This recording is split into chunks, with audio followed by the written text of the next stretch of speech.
Good morning and welcome to our extended version of Energy and Natural Resources. We have a rare Thursday meeting, but glad you all could make it. We are going to start right off with opening the hearing on House Bill 1186. And Rep. Comptar, are you introducing? All right. Good morning and welcome.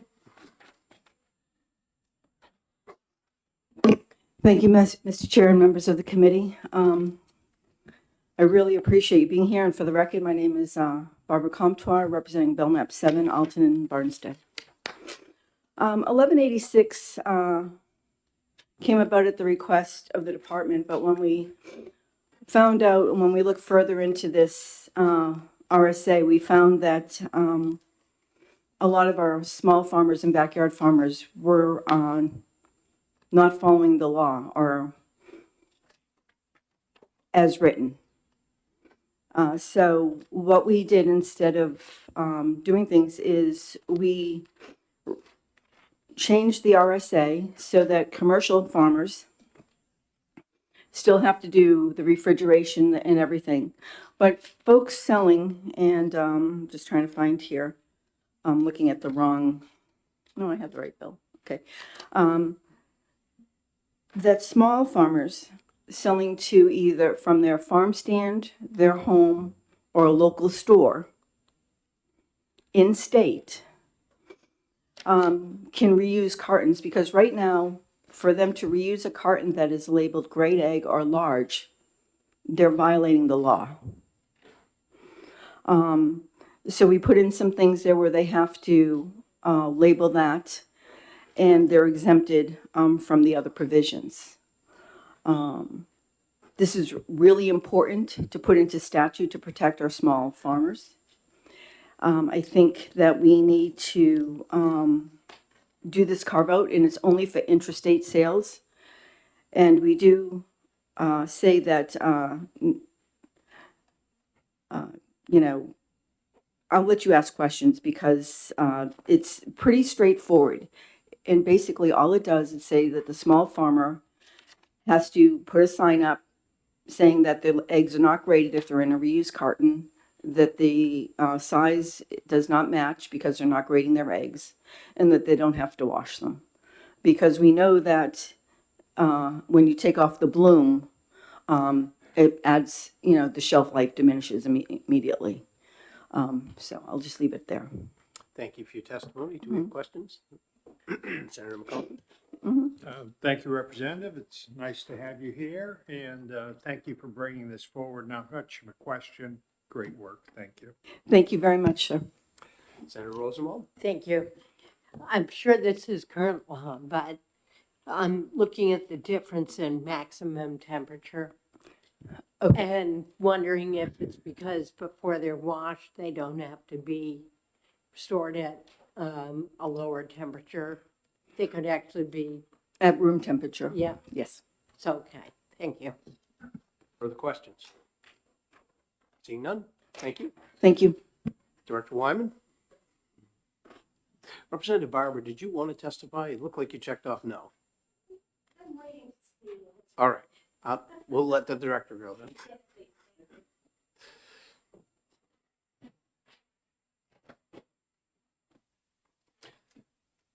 Good morning, sir. Just turn on your mic. Thank you, Senators, for the opportunity to come here and provide some clarification. At the moment, the Department of Ag opposes the bill the way it's written for reasons that I'll explain. And it's really not, to be clear, I understand it's not the executive branch who makes laws and so forth. That's up to the legislative branch, and then we implement, right, based on what you want. Implementation in this case may be difficult, and that's all I'm speaking to. It's not our preference that this goes one way or another. It's really our preference that if you guys legislate something, we can implement it, right, and implement it legally. So some of the issues we have, and I don't know if you guys had reviewed my summary of federal egg statutes and programs. I updated it for April 1st based on some comments I'd received. If you guys, thank you. Oh, I need one of those. Um,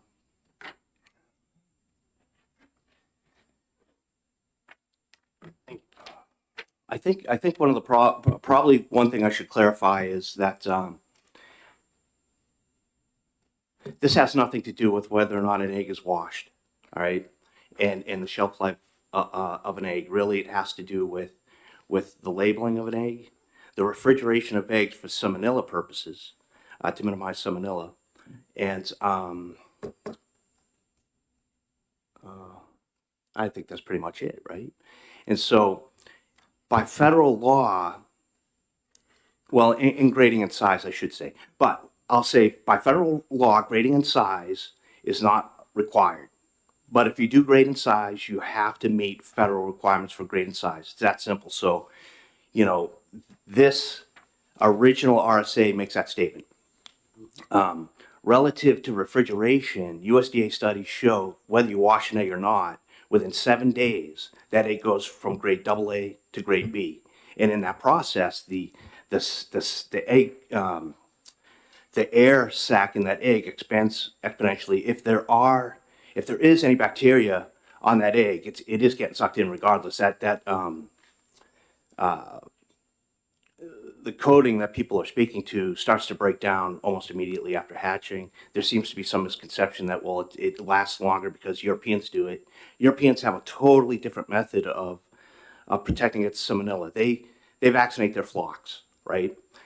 Look at it this way: if your chicken has salmonella, that egg has salmonella. It doesn't matter whether you wash it or not; it's there, and that's the issue. And that's where refrigeration comes in, because refrigeration will pretty much stop the salmonella from whatever concentration it is at the time of lay to just exponentially expanding within that egg to a dose at which, when you ingest it, if it's not properly cooked, now that dose to the human is significantly larger than it would have been if the egg had stayed refrigerated. So this isn't a wash no wash situation. If your chicken has salmonella going in, the egg has salmonella going in. It doesn't matter if you wash it or not. So I just want to kind of pull back on the whole wash no wash thing. That wasn't a consideration in how these were developed. But after hearing the concerns associated with your constituents, we reconsidered. The initial attempt at making these was to just stay in step with federal requirements. That's it. But it would appear that constituencies don't want the state involved at all, right? Now, when it comes to what might be termed commercial egg producers, and that's not a federal term, so that definition, which is not used anywhere else in the RSA, is creating confusion. The way the feds do it, it's either 3,000 egg layers or more, right? And those with less. So the complaints we've been getting in relative to eggs are relative to size and grade. And we don't have, the DRS does not have the training or capacity to respond to those complaints. So the training that goes into sizing and grading of eggs it takes hundreds of hours, and you get certified by the federal government.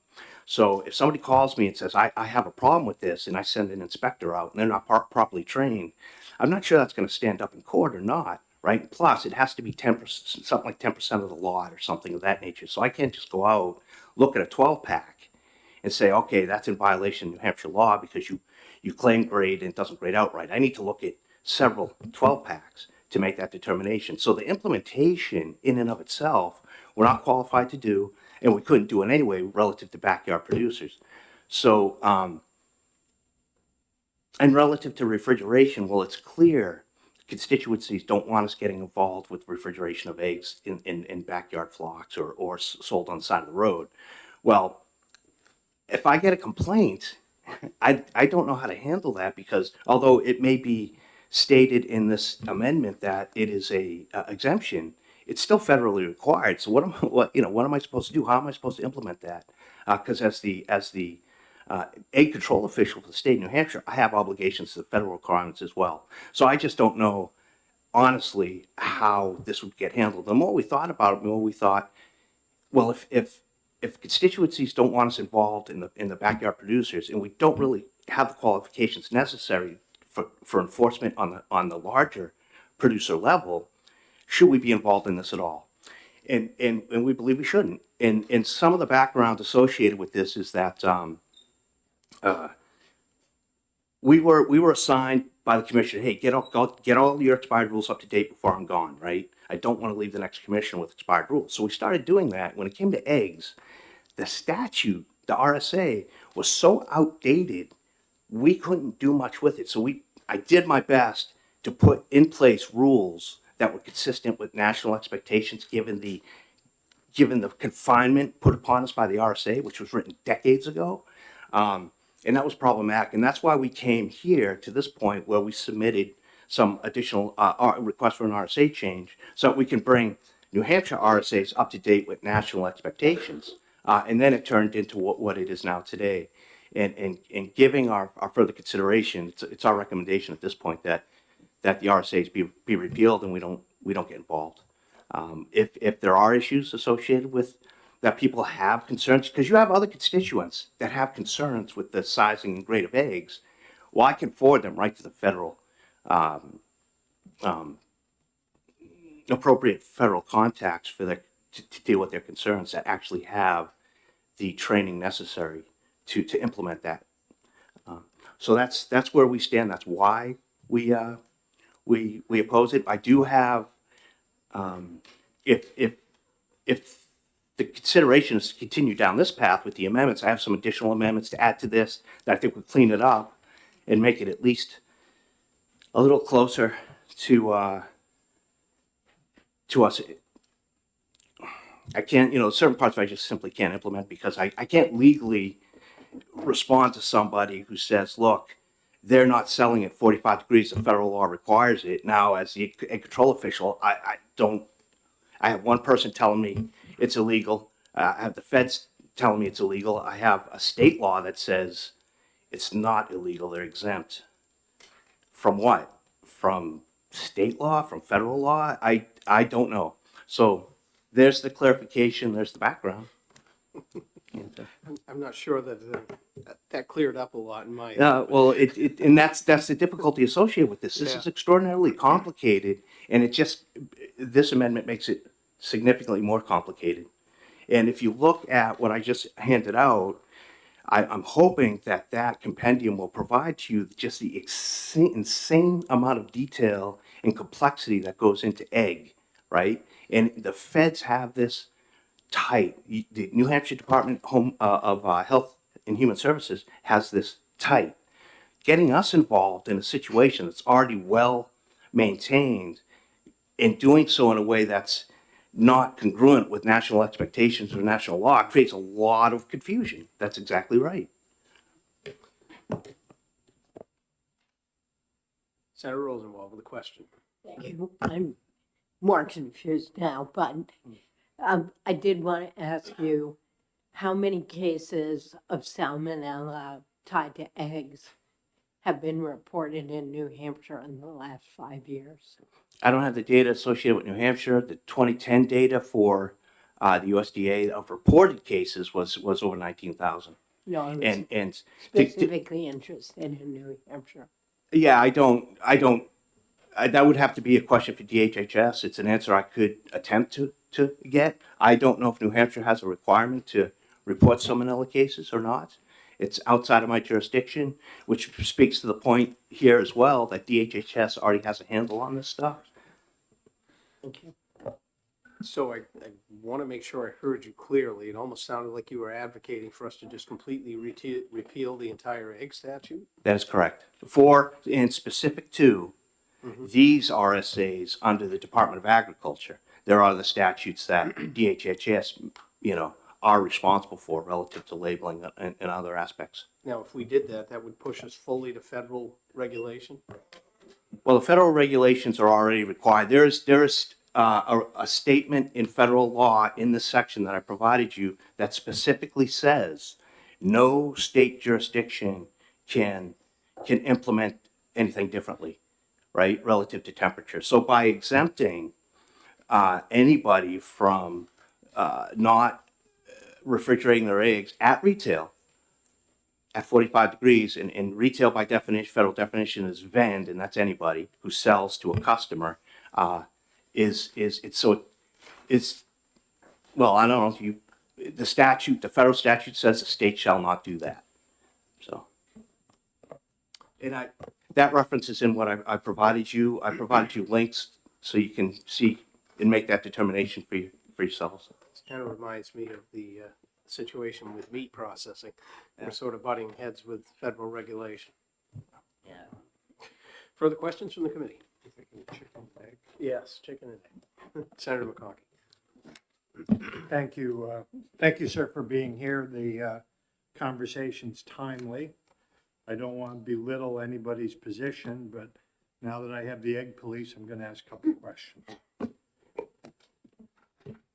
So, I think I'm older than you, and this time of year, we would color eggs, put them in our basket, and they could be in there a week and a half before we'd eat it. My mother would tell me to eat the darn eggs because they were boiled. I have sometimes frustration trying to figure out the whole salmonella, and I question how large those numbers are in our state. I tend to, there's always a bad egg, but I would say most of the producers, the people that I deal with, I have a convenience store, we don't sell their product, but so many of our customers are small producers with eggs. It's common for people to come to the store with empty containers for them to use, and many times those eggs are given in the community. So I question the number of salmonella cases that happen, and I don't want to hear a federal number. I want to hear what's frequent in my state. I know you have a job this big and this is that small, but I would be more interested in hearing how we can exempt our small. And it wouldn't be the first time this legislature has passed something that might be contrary to a federal regulation. Yeah, I don't disagree, and it's not my position or point to say that legislation should be one way or another. It's my point to what I'm doing is pointing out the fact that it's contrary to federal requirements, and that so I think it's important you know that. And secondly, I would need advice as to how then I would implement any complaints that came to me as a federal control official for eggs. How am I supposed to implement that? Well, maybe I simply don't. If it's not in the RSA, I would just push it off to the feds and say, look, we don't do this. Thank you, sir. Further questions? Just as a side note, I can tell you that my eggs from our chickens may sit on our counter for 2 weeks, and we have no issues, no salmonella issues or any other issues, and we've had no problem with them for years and years and years. Yeah, again, to make a point, we're a lot of focusing on the salmonella, which I'm not an expert in, and that wasn't the point of any of this. The point was to stay and maintain. I was instructed when we do rules, and we have to stay within the confines of legislation, and we have to emulate national law that requires we do things in a certain way, right? And that's all I was doing. So I'm not speaking to washing. I'm not speaking to salmonella issues. I don't know how many salmonella cases there are. I'm just pointing out the fact that, it's inconsistent with federal requirements. And, yeah, that's it. I certainly respect the position, and thank you. The committee appreciates the info. Any further questions? All right, seeing none. Anybody else that wants to testify? Representative Barber? We'll take this back. Yep. Should she already testify? No, but she had checked off no, but she wants to now. It is her bill. Yeah. Welcome, Representative. Thank you so much, Mr. Chair, and thank you to the committee for being so flexible and inviting me to come up to speak today. For the record, my name is Liz Barber, and I represent Hollis, District 35. I think the last point that Mr. Wyman made is that he's looking at federal law. My job and our job is to legislate for the people of New Hampshire. This bill was the work of a committee, Representative Comtois brought to you an incredibly simple and elegant solution to the problem. The problem is that what was presented to us originally did not protect our local farmers. And then to dig deeper and to discover that the current law is the same. New Hampshire has a history of promoting and protecting our small farms. It's what we stand for in the Live Free or Die state.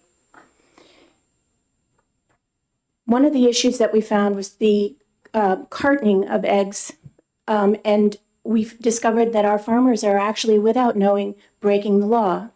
We need to support them, we need to protect them, and that's what this legislation does. By simply allowing them to label their eggs as, this is not, not federal, they're exempt from these laws. That is a solution that we offer to our homesteaders in other situations. Remember too that this is all about intrastate sale only within the state of New Hampshire. This doesn't affect commercial farmers or commercial egg producers, but the small local farmer. And in regards to the question about salmonella poisoning or in New Hampshire, I would think that that would be an incredibly important number to have before the committee.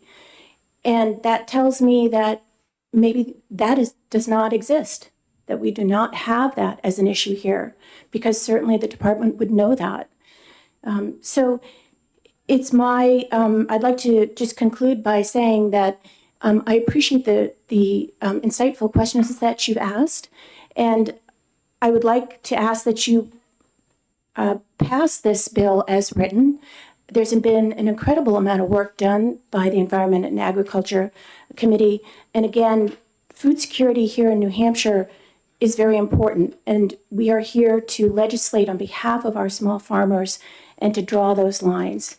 So thank you so much. And I'm happy to answer any questions. Questions from the committee?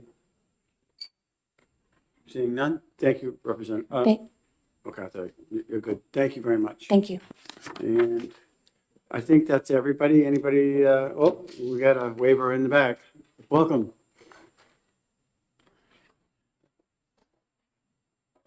Thank you, Mr. Chair, members of the committee. For the record, Rob Johnson with New Hampshire Farm Bureau, and we are in support of the bill. We had quite a bit of member interest in this, and we believe that the committee's compromise language does a pretty good job at dealing with the interstate commerce, at direct and local sales, and it's essentially what is incorporated in the House bill is what is happening and has been happening for quite some time. And I'll just conclude with saying that I've had a discussion with an UNH Extension food specialist who didn't see any concerns with the House bill. I'll leave it at that. Thank you. Questions? Seeing none. Thank you. We're going to close the hearing. Is there a motion to move into exec? Seconded by Senator McConkey. All in favor? Aye. Any opposed? I'll move OTP on 1186. Discussion. While I certainly respect and understand the position it puts the department in, I think this is a very important bill to the small sector of our agricultural community in New Hampshire, and I would encourage the committee to pass it. Okay. Further discussion. All in favor about the pass? Aye. Any opposed? Consent? 5-0. Consent. All in favor of consent? Aye. Any opposed? I'll take it out if you'd like. Seeing none, Pearl will take it out. Is there a motion to move out of exec? So moved. Thank you very much. All in favor? Aye. Any opposed? Seeing none. Now we'll hear from the prime sponsor of HB 1833. Congratulations. 1833, going once, going twice. We have nobody here to introduce? 1833? You want me to introduce it? Sure. You want me to go down there and do it? Somebody's here to oppose it. That's it. You can do it from here. Good morning, Mr. Chair. I will introduce, for the record, I'm Senator Howard Pearl, representing District 17, and I am here to introduce House Bill 1833. This bill creates a special license for non-resident vessel operators participating in the tuna tournaments. Thank you, Mr. Chair. All right. Any questions from the committee? Seeing none. All right. Renee. Hi, Renee. Looks like there's a lot of interest in this bill. You're our first and final speaker. Perfect. Good morning, Mr. Chair and members of the committee. For the record, my name is Renee Zobel, and I'm the Chief of Marine Fisheries for New Hampshire Fish and Game. I'm here to speak in opposition of the bill. The Fish and Game Commission is also opposed to the bill. I'll hand out some later reading material for you, just so you have this for reference. I'll give a little bit of a background on kind of how tuna tournaments work and how the department interplays with that before bringing forward a couple primary points on why the department is opposed to this. So a tuna tournament happens predominantly in federal waters, which is greater than 3 miles from shore out in the ocean. And tuna tournaments, it's tournament, which feels very recreational, but they're catching commercial fish. And if they catch them, they do sell them. They bring them back to sell them. So they're trying to catch the largest fish. That's how you win the tournament. The department licenses commercial fishing activity. So that's where we come in. So the second that those fish hit state waters, they're within our jurisdiction. They're required to have a license to bring them through, bring them to land, and to sell them. So we currently have a license that does that, called our commercial saltwater license, which is established in statute. For non-residents, that is a $500 license. So I'll go into a little bit, that's kind of the background on how we interplay. 2 primary concerns that the department has around the bill. The first one is financial. I don't think anyone here is a stranger to the financial situation of New Hampshire Fish and Game. While we are absolutely excited to bring in new revenue sources to the department, our concern is that this would actually create a financial loss for us. We recently had to go through a licensing change, and the system requirements to put into effect a new license cost us in the realm of $20,000. So this is not just a simple tweak the system. We anticipate that it would be between $15,000 and $25,000 to add a new license. That kind of comes into play with this license exists in the state of Maine. There have been tuna tournaments in recent years just south of our border or north of our border in southern Maine. Their license is an $84 license. They have this just for non-residents. In fact, the language of this bill is modeled almost entirely off of the state of Maine license. And I reached out to the state of Maine and said, okay, this is great. How many license holders do you get on an annual basis? The highest number of license holders that they've received in the last 3 years is 12. So our concern is that we're implementing a license for potentially a low number of people that will be at a significant cost to the department. And that financially is difficult for us. We currently bring in about $8,000 in revenue from licensing sales from non-residents who purchase these commercial saltwater licenses to target tuna. The second primary concern we have is the timeline. So this is to be implemented January 1st, 2027. That, quite frankly, is not enough time for us to go through the rulemaking process and do any systems modifications that we would need to implement a new license. With that, I'm happy to take any questions. I have a couple too. Well, you're the chair. Do I need a license to catch a tuna? Do you need a federal permit to catch a tuna? Because they're under highly migratory species. So NOAA gets involved. And then if you're going to bring it through state waters or try to catch it in state waters, yes, you need a license from the state of New Hampshire. What if I'm mackerel fishing and I catch a tuna accidentally? So to be able to, yeah, you would release it. I would be surprised if you were mackerel fishing and caught a tuna on that rod and reel. But Yeah, really. if you were, yeah, you would release the big tuna. jig, you know? Yeah, big jig. A really big mackerel jig, yes. But okay. yes, to fish for highly migratory species like tuna, you do need a federal permit. So do you get that at Fish and Game?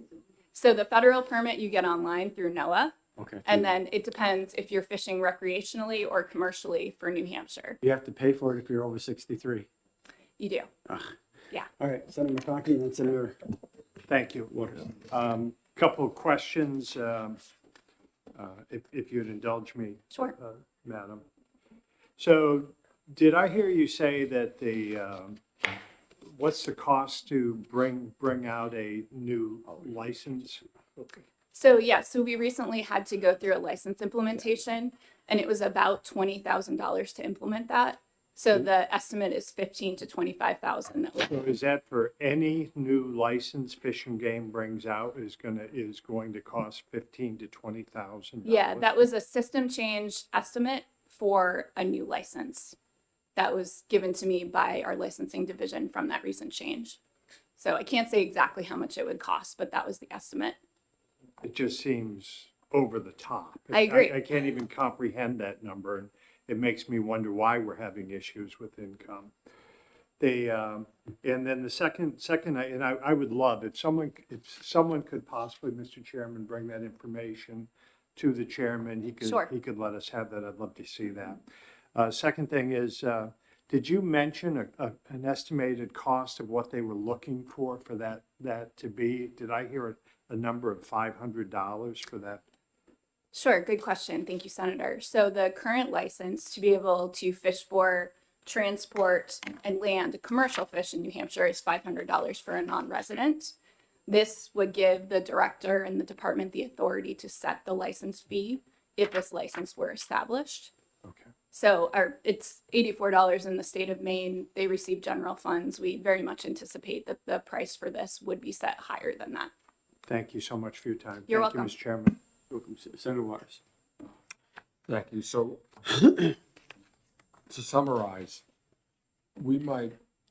this might cost the department, if you add together the 15,000 to 25,000, plus the $8,000 in lost revenue.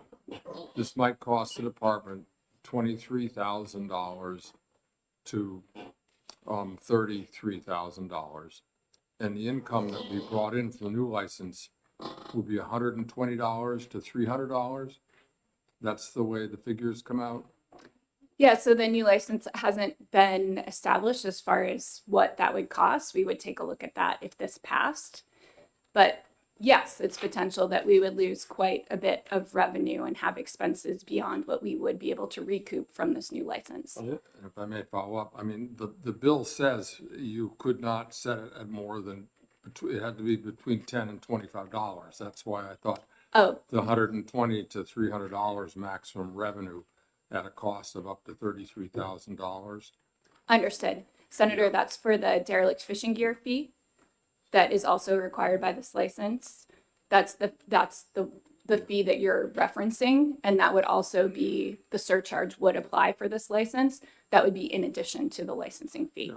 Would it be fair to, I mean, I serve, as you know, as our legislative commissioner on the Atlantic States Marine Fisheries Commission, which regulates fishing between Florida and Maine, and that the state of the stock, would you kind of talk a little bit more about that and why we have the federal regulation on the taking of tuna?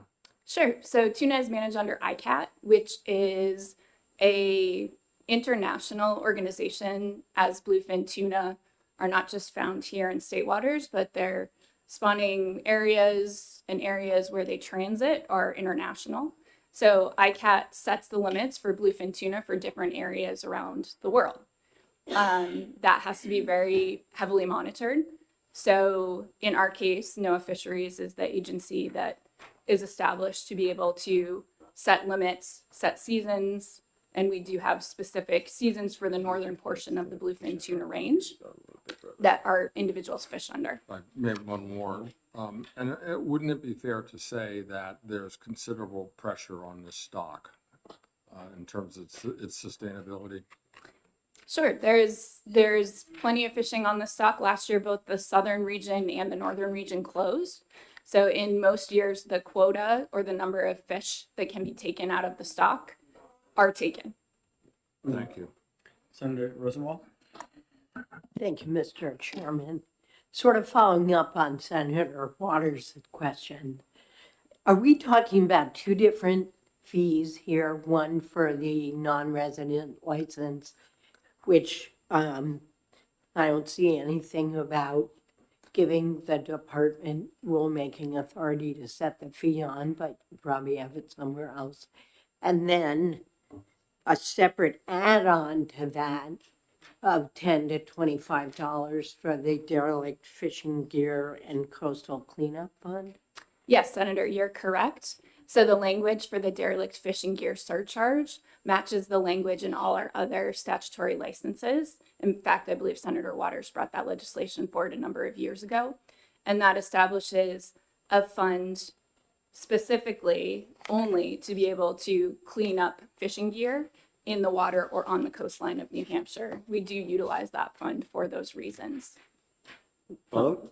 So you're not proposing that 21149F, that license, its bill is not proposing that that license be capped at $25. No, in fact, be we would like like to see it, hundreds of yes, we would like to see it much higher than that if it were implemented. Yes, Okay, thank you. you're welcome. Seeing no further questions, thank you very much for your testimony. You were our final speaker, so we're going to close the hearing on that. Do I have a little hammer? Thank Oh, you. sorry. I guess I- Okay. There. Here's my gavel. There you go. Is there a motion to move into exec? Senator Pearl, motion to exec, seconded by Senator not Waters, McConkey. I'll move ITL. Second. ITL by Senator Waters, seconded by Senator Pearls. Discussion. Pearls. Multiples. Only one. All in favor of ITL? Aye. Any opposed? Consent? Yes. ITL, 5-0, consent, and all in favor of consent? Aye. Any opposed? Who would like to take this out? Senator Waters, protecting our waterway. And motion to move out of exec? So move. I'm the big tuna. Big tuna. I'm gonna catch a tuna with a mackerel. I'll get you that. All in favor of moving out of exec? Aye. Aye. Any opposed? Seeing none. We're gonna open up the hearing to HB 1780 and hear from the prime sponsor. Yeah. Welcome, prime sponsor. How are you today? Very good. Thank you, Mr. Chair, and thank you everyone for being here. So originally, this bill was brought about by the department, and originally the bill was about 2 pages long, and we have condensed it down to 1 paragraph. The problem is that under current RSA, seed companies are breaking the law because of our labeling, what the labeling does. And so what we've done is to comply with other states to make it uniform for these companies to come in and relabel their product.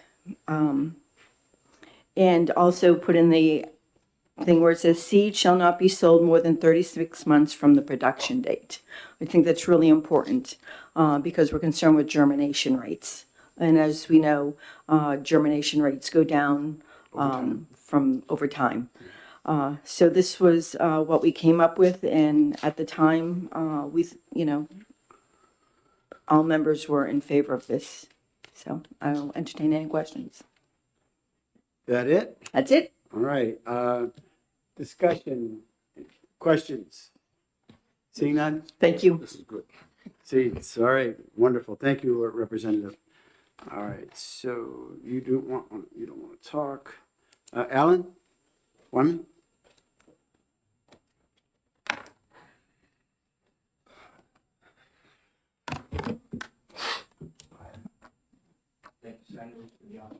Thank you, Senators, for the opportunity to speak on this. We oppose this only in the fact that we believe there are some amendments that are required to legally implement. And for clarity, the original request for this did not come through the department. Through discussions with seed companies, however, in an attempt to make things easier for everybody involved, the manufacturers, the inspectors, the distributors, the retailers, we started to discuss this method of a better method of trying to determine the date of seeds, because as the representative said, we are having significant issues. So this was in discussions. I went on vacation. I came back. This is what the House had done, and it starts to fit in with what our discussions were. However, to implement this, we need some additional amendments. I cannot enforce this as it's written without actually having a production date on that label. Those production dates are required in RSA, so I don't know, I had sent my testimony earlier, and in that testimony, I have the recommended locations to add the production date. You know, we were kind of in discussions when this was rolling out. I hadn't had the opportunity really to get feedback from Scott's Pennington and other seed companies as to, you know, Scott's had given some indication that they could put a production date on. There are a lot of other seed companies across the nation who sell in New Hampshire. So we were trying to get correlation as to what that might be. If we go this route, you know, my recommendation here in the testimony is to define the production date. Whether it's defined in RSA or it's defined in rule isn't really the issue. The real issue is that the production date in and of itself must be required on the label. Otherwise, I can't implement this. How would you put that in the bill? I have my testimony here. I could pass out.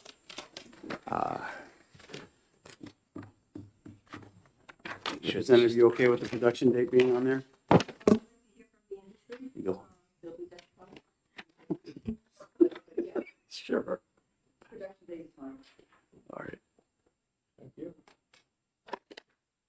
That's it. You know, like I said before, it's for me, it's about implementation. I have to be able to implement what you guys want. So, Rules. Got to make rules, right? well, I prefer not to myself, but you guys write the law and I have to implement. So, Well, we have a couple of us that have sat on jail car for many years. Isn't that right, Senator Waters? Nothing. Questions from the committee? Seeing none, thank you very much. Mr. Preisall, you're our final speaker on this, and we want to talk about production dates. Nobody else wants to speak on this? Representative Liz Barber is in favor. Great. Well, good morning, Chairman Abraham, members of the committee. For the record, my name is Tom Preisall from Demers, Preisall and Thomas, and I'm here today representing two clients, the New Hampshire Retail Association as well as the Scott's Miracle-Gro Company. So just a little bit of background on this bill. As Representative Comtois had indicated, this initially came forward as a result of an issue of potential expired seed being sold at retail. And in the words of, the Nobel Peace Prize winner, Toni Morrison, if we know better, we do better. And so we looked further into the seed laws and we realized that New Hampshire was actually out of step with the nation and how we relabel our seed. So if you look at the bill, and I think actually RSA 433.2.3G4, it indicates that you can place a label on the bag, and that label is good for 15 months. You can then only relabel the seed one time, and that's good for 15 months. And so a total of 30 months. And in practicality, that just doesn't work, because what happens, and I'll give you a little bit of background, is so the seed is produced, right? The seed is made. And that seed is then, bagged, labeled with the germination rate, all that good stuff on it, sent out to retail stores. Well, Scott's has an independent third-party testing company that continually tests that seed to check the germination rate. And every time they test that seed, they send out a relabel to put on the bag of seed and to update germination rates, etc. And that happens usually it varies probably around every 5 months. So the seed's born, that seed, according to New Hampshire law, is good, or that label is good for 15 months. 5 months later, they put another label on that resets the clock at 15 months, but that's the last label they can put on. So that bag of seed is really only good for 20 months when the law implies it should be good for 30 months.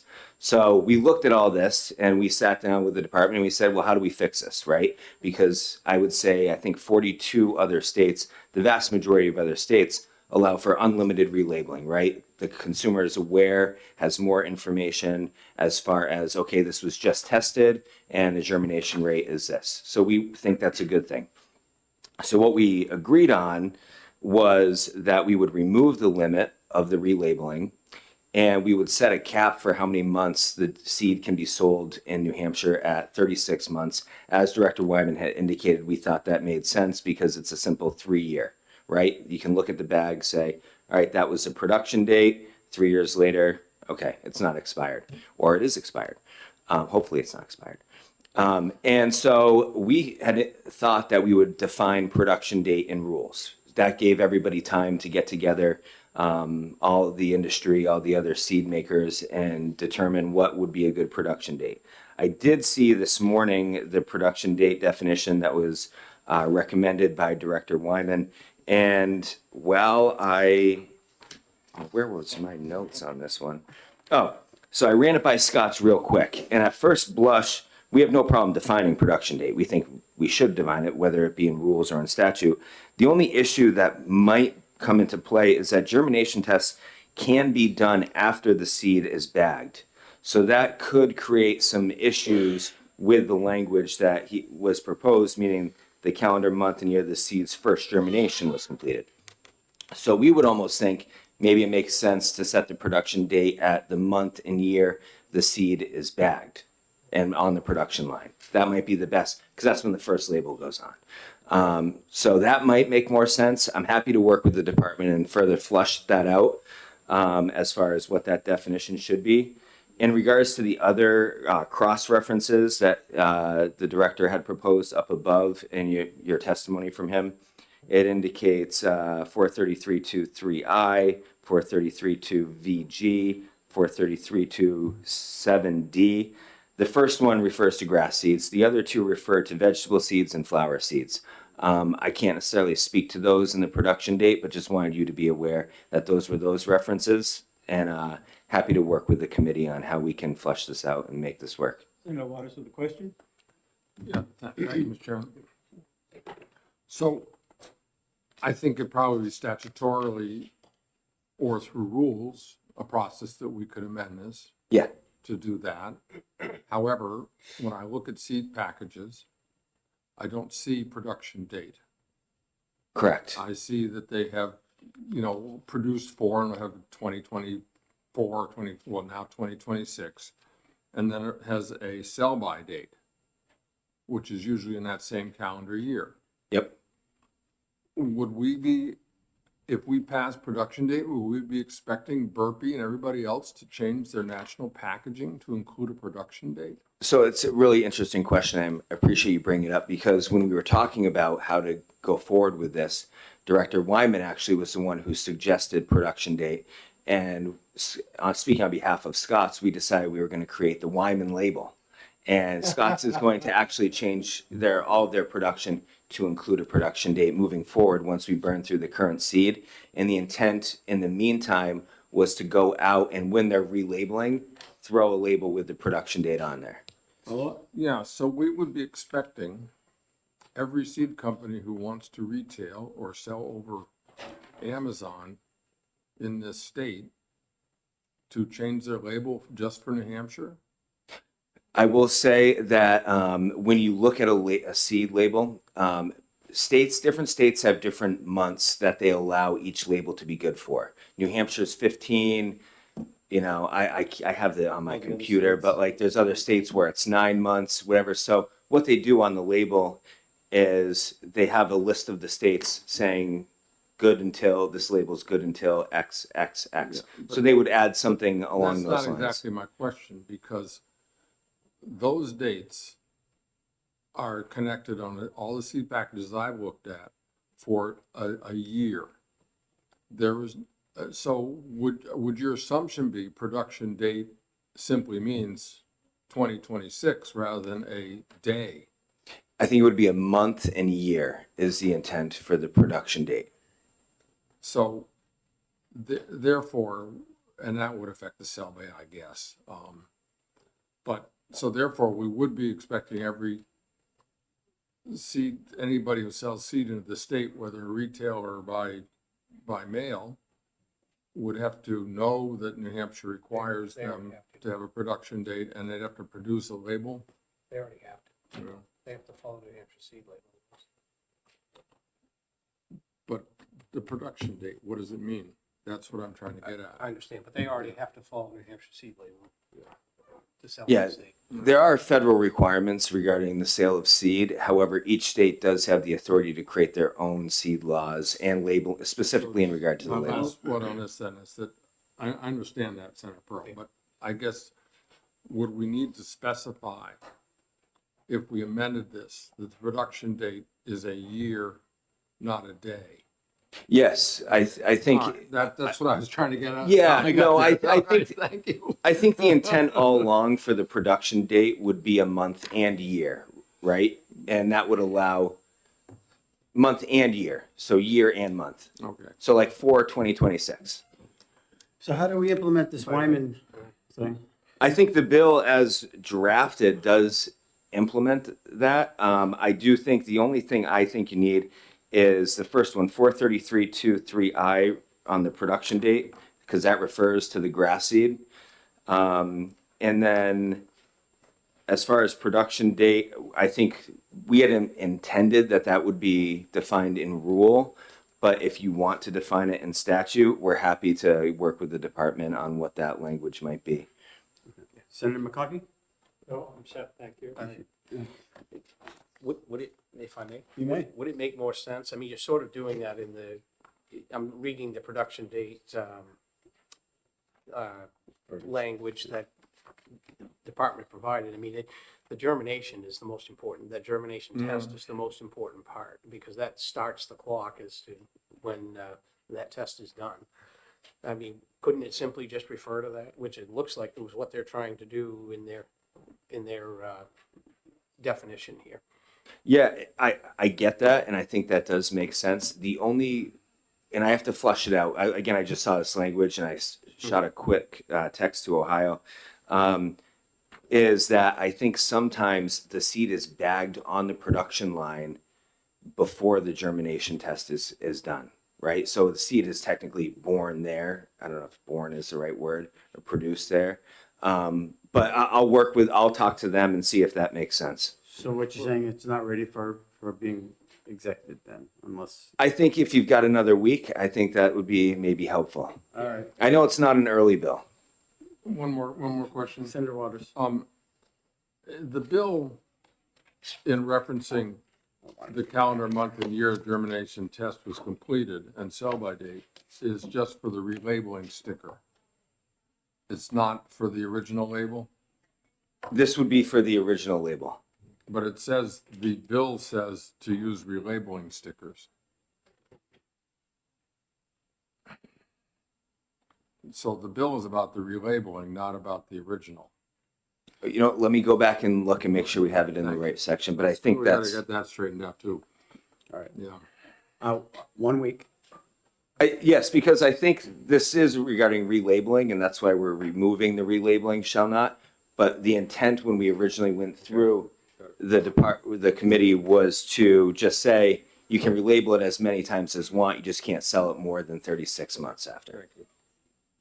All right, so we'll have to fine tune this and we'll wait a week before we exec it. But And I assure you, I will work with the department to make sure that everyone's things come by. our deadline will be next Tuesday. All right. Sounds good to me. Gracias. No further questions? Seeing none, you are our final speaker. Well done. Thank And you. we'll close the hearing on 1780 and open up the next hearing for 1766. Almost a great year. Since we both worked on this closely together in committee, does it make sense for us to testify together? Certainly. All right.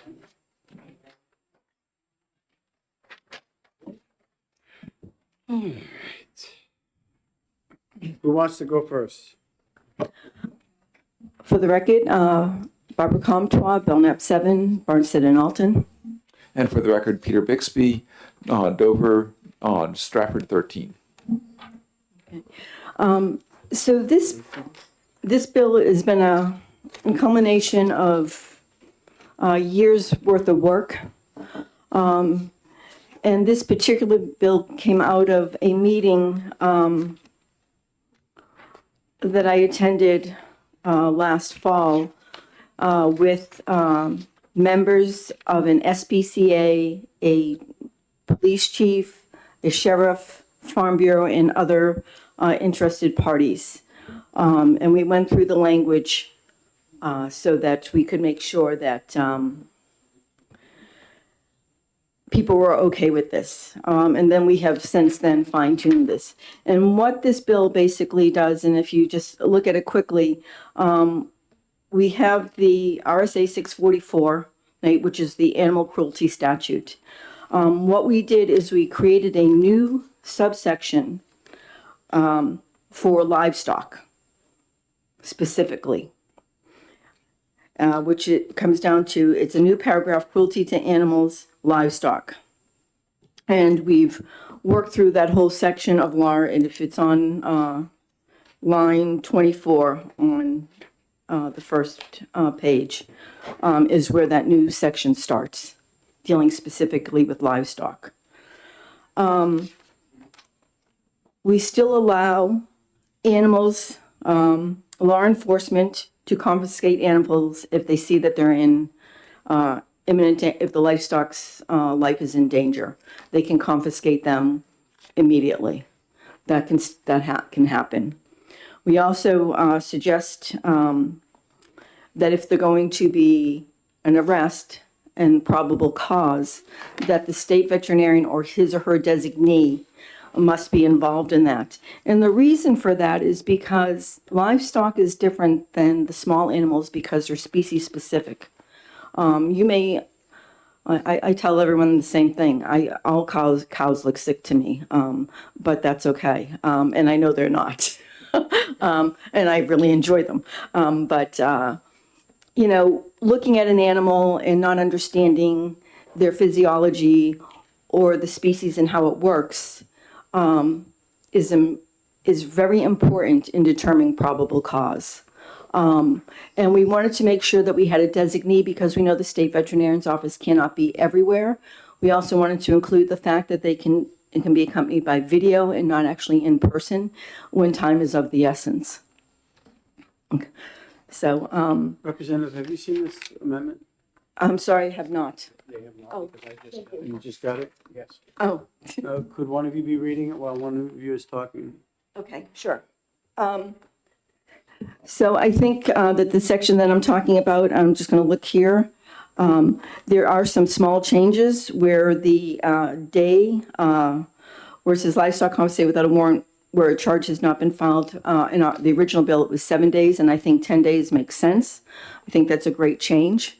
That way it avoids the weekends, and it puts us in line, I think, with another bill that's out there too. So we want to make sure that everything we're coordinating everything.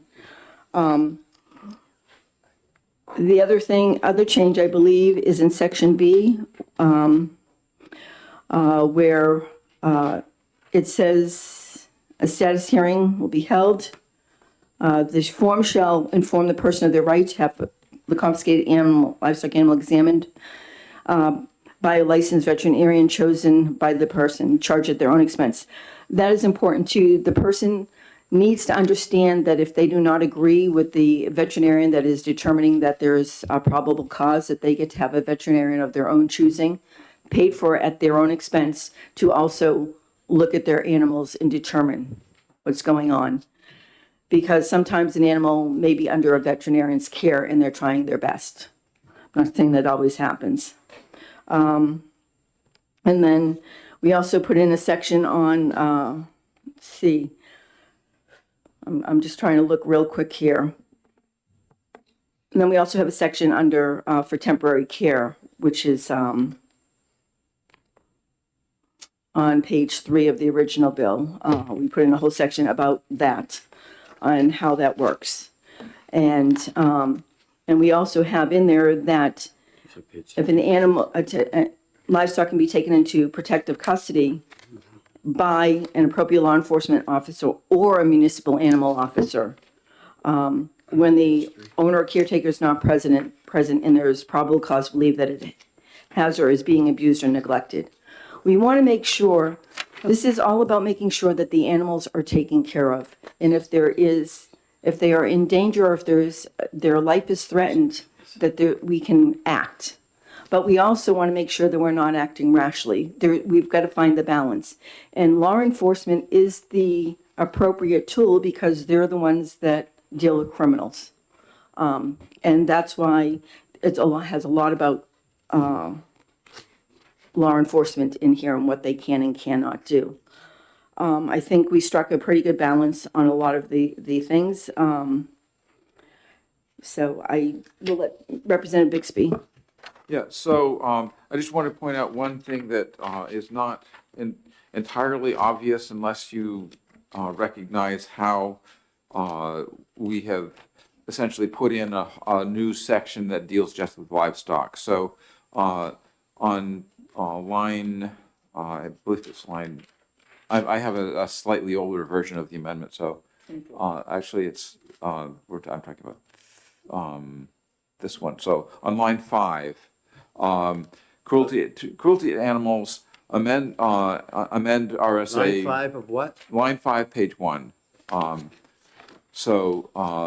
Cruelty to animals, amend RSA 4AA to read as follows, and this essentially this keeps most of the existing language for small animals, and then just directs anything for livestock to paragraph 4B as opposed to 4A.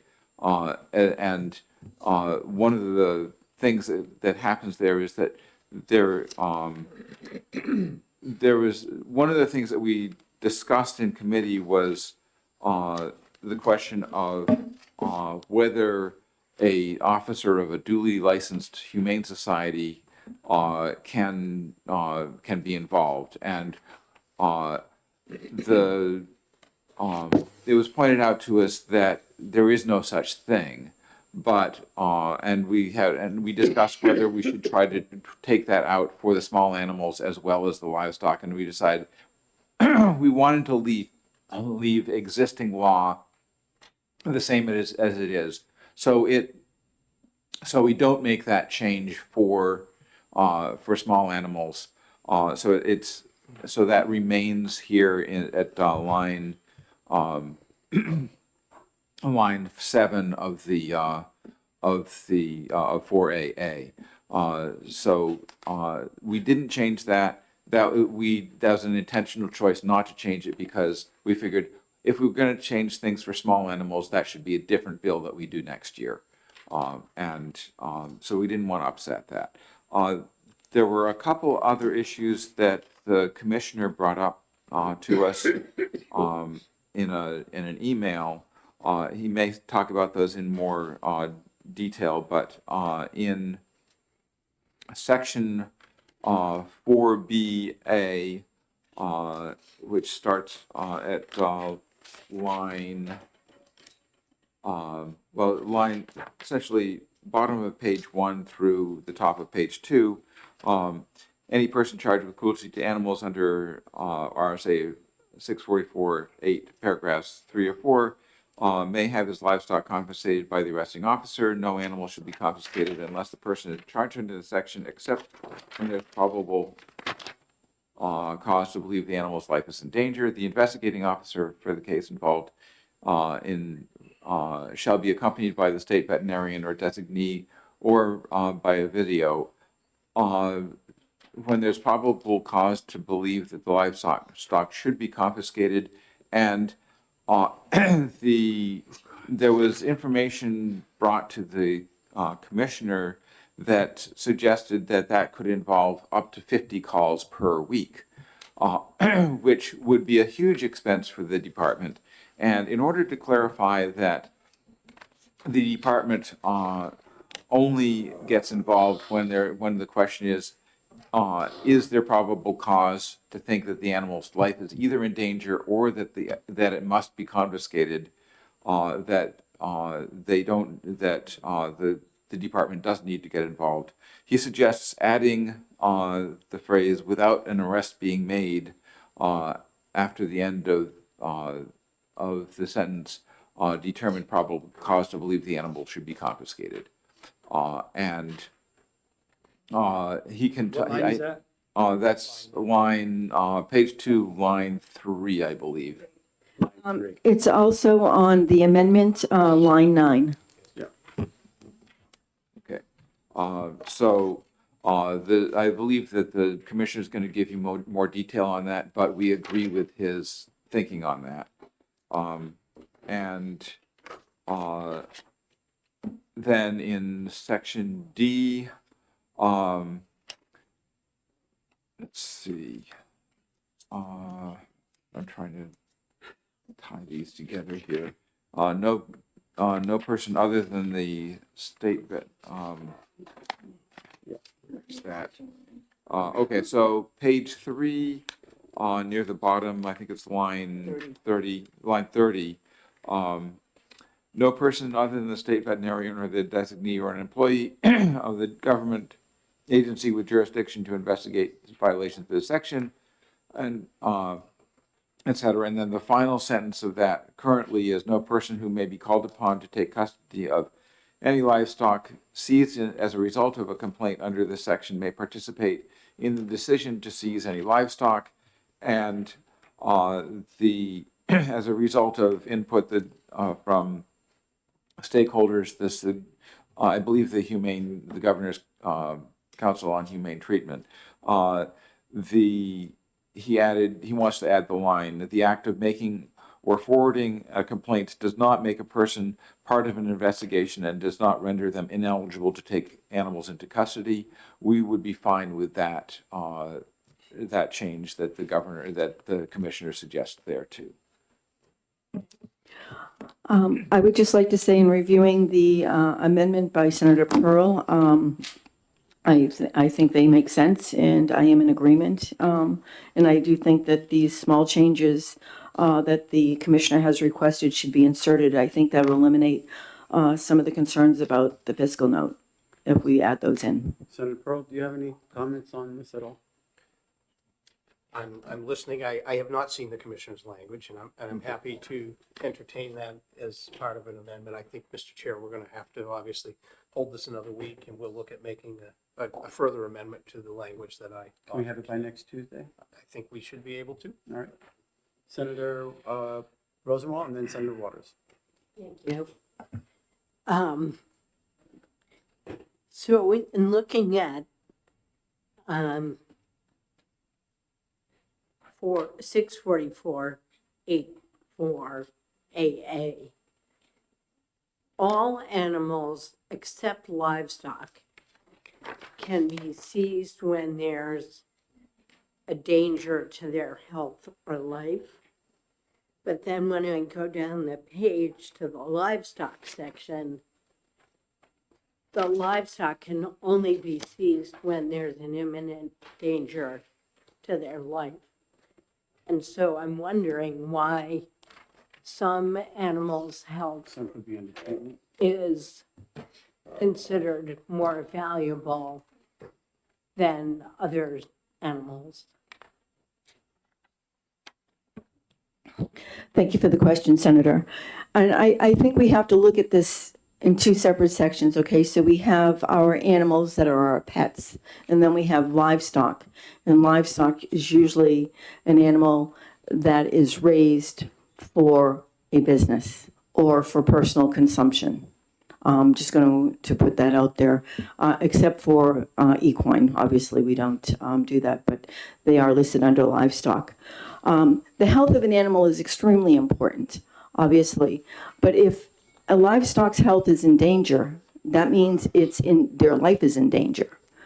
So I think whether it say health or life, I think danger is danger, in my personal opinion. But we also have to look at them separately because we're looking at pets versus livestock. If I had a horse, wouldn't I consider that like an animal companion, some other non-human but mammalian species that I really cared about? It just happened to be bigger and was defined as livestock. So I really don't understand why we're protecting only some animals' life and some animals' health and life. Okay. So, so in section 4AA, so essentially, one of the things that we are addressing here is essentially section 4AA is current law, except for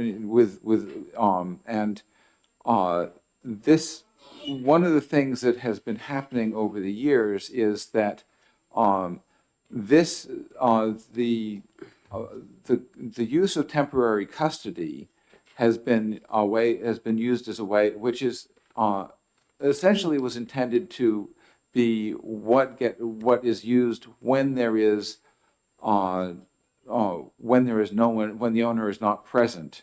So there's no one present, and it looks and the animals are in danger, and that is a situation where you can't really perform an arrest because the person you would be arresting is not there, but the animals may still be in danger.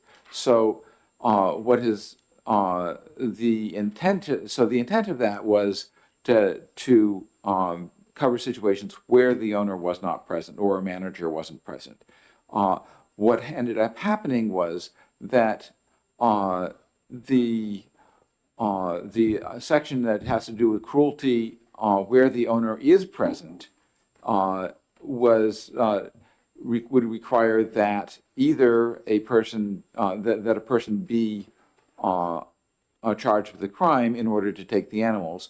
But because of the way that 4AA is written, it creates a loophole where you can take the animals without charging a person with a crime, even if they are present. And what was happening was people would save the person whose animals were being neglected the trouble of being arrested by using the temporary custody statute. And when several years ago, we put in substantial due process protections for people who were charged with crimes, so that that really clarified what the chain of custody of the animals was if they were charged with a crime. If you took the animals under protective custody, none of those due process rights exist. And one of the points of this bill is to reestablish the due process rights that you disappear when your animals are taken away without an arrest. So the reason we are saying that you need to be charged is that because that's when those due process rights come in. If there's no one present, then there needs to be a way of dealing with the animals. That's temporary custody, and that's why we took that's why we made. That's basically a fundamental part of this bill. And I just want to, on page 3, line 7, when we're dealing with protective custody, it says here that if there is probable cause to believe that it has been or is being abused or neglected, or when there is a clear and imminent danger to the livestock's health or life, and there is not a sufficient time to obtain. So we do have health and life in there. And as Representative Bixby just said, this is about one section deals with when the owner is not there, and the other one deals with when the owner is there. So I think there you have to see that difference. Senator Waters? Just to that point, I mean, it does seem what you just cited, though, is carved out by 4B in terms of the health side. Let me ask a fairly particular question first. The euthanasia part. So, you know, I sit on the Governor's Commission, and we have the funding that's there to help pay for animals in their care and so on and so forth. But basically, isn't the euthanasia part here saying that if we're running out of the money, the animal's going to be put down? I'd like to know, you know, does that seem to me kind of in the best interest of every animal? And also, who pays for the actual euthanasia if the money's already gone? Thank you for the question, and I will answer probably part of that, and Representative Bixby can work on the other. Senator Pearl did make an amendment to that section. But what we have to But it still understand, says shall be euthanized. I mean, it's, the change or, of or reimbursement- if they shall be euthanized, if the animal is suffering, right? If it can't be covered by the cost of care fund, or if the owner agrees to pay for the care at his own expense, and Senator Pearl put in, or an adoptee, person that adopts that animal agrees to pay for that animal, okay? But if I just may, on that, it still seems to say if we run out of the money, we're gonna kill the animal. But it gives the carve out for the owner to also pay for that animal or the adoptee. Okay, so, I just say serving the commission, I know there's a lot of cases where Right. the owner has no money and. okay, so let's So- go up to the,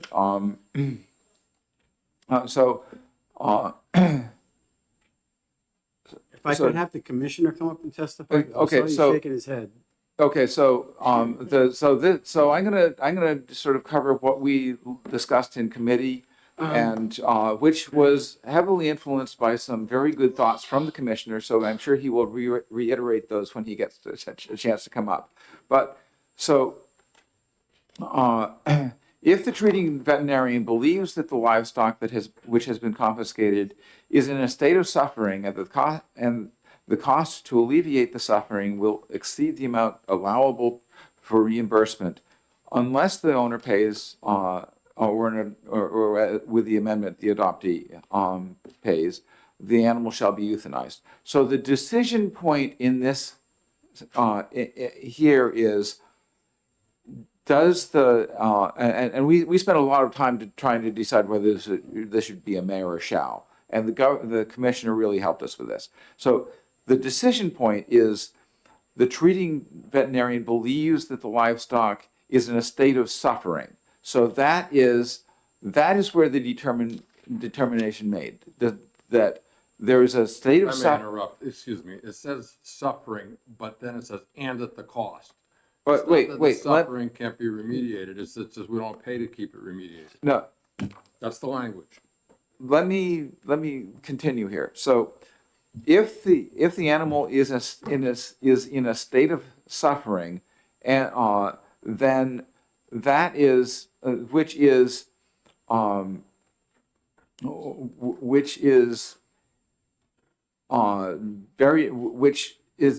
it can't be alleviated without extreme cost.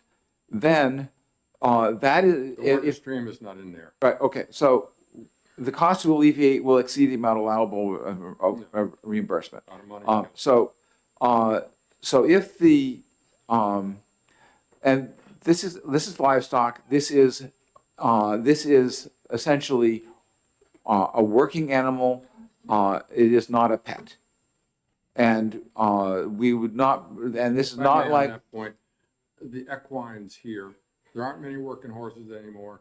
So you're saying it's a Okay. working animal, not a pet, Right. but you've defined somehow livestock to carve out all those horses who are pets. So I'm Right. careful about the wording here, okay? okay. So the reasoning is that once there is a determination of extreme suffering, then it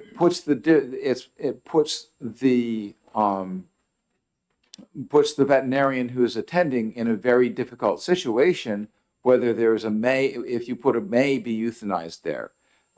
So once that decision of suffering is made, that is what would establish the appropriateness of euthanasia. And and I'll let and that recognition that we don't want to put the attending veterinarian in a double bind was what was the reason that we chose to make that a shall rather than a may. I think you can, maybe it's possible that the commissioner can explain this more clearly than I have right now. He explained it very clearly to our committee, but we don't want to put the attending veterinarian in a situation where they have to make both the decision about suffering and the decision about euthanasia, which might be contradictory. If the decision about euthanasia of suffering is made, that determines and the cost is beyond what the state would be able to cover, that that sets up a situation where euthanasia would be necessary. All right, I'm going to move this along because I Thank want the you. commissioner to speak on this, but one question? I do have a question, please. Okay, all right. You brought up the constitutional right. Senator Rosenwald? Thank you. Thought I hit him. You brought up the constitutional right of due process. But I noticed that your language allows these confiscation cases to jump the court line. And so I'm wondering about the constitutional right of criminal defendants to a speedy trial, given that we're already closing the courts for 4 weeks a year to jury trials. Is there a concern that having these animal cases jump the line in priority before a criminal human defendant is maybe not appropriate? Thank you for the question, Senator, and I appreciate that. Right now, we already have that in the law where we have them jump the line, and it's because we're dealing with animals that are suffering or in neglect, and a determination needs to be made quickly. So that is why it can't go on for 6 months, because those animals need, we need to know what to do with them. And to amplify that point, there's a really sort of strange issue with animals that are property.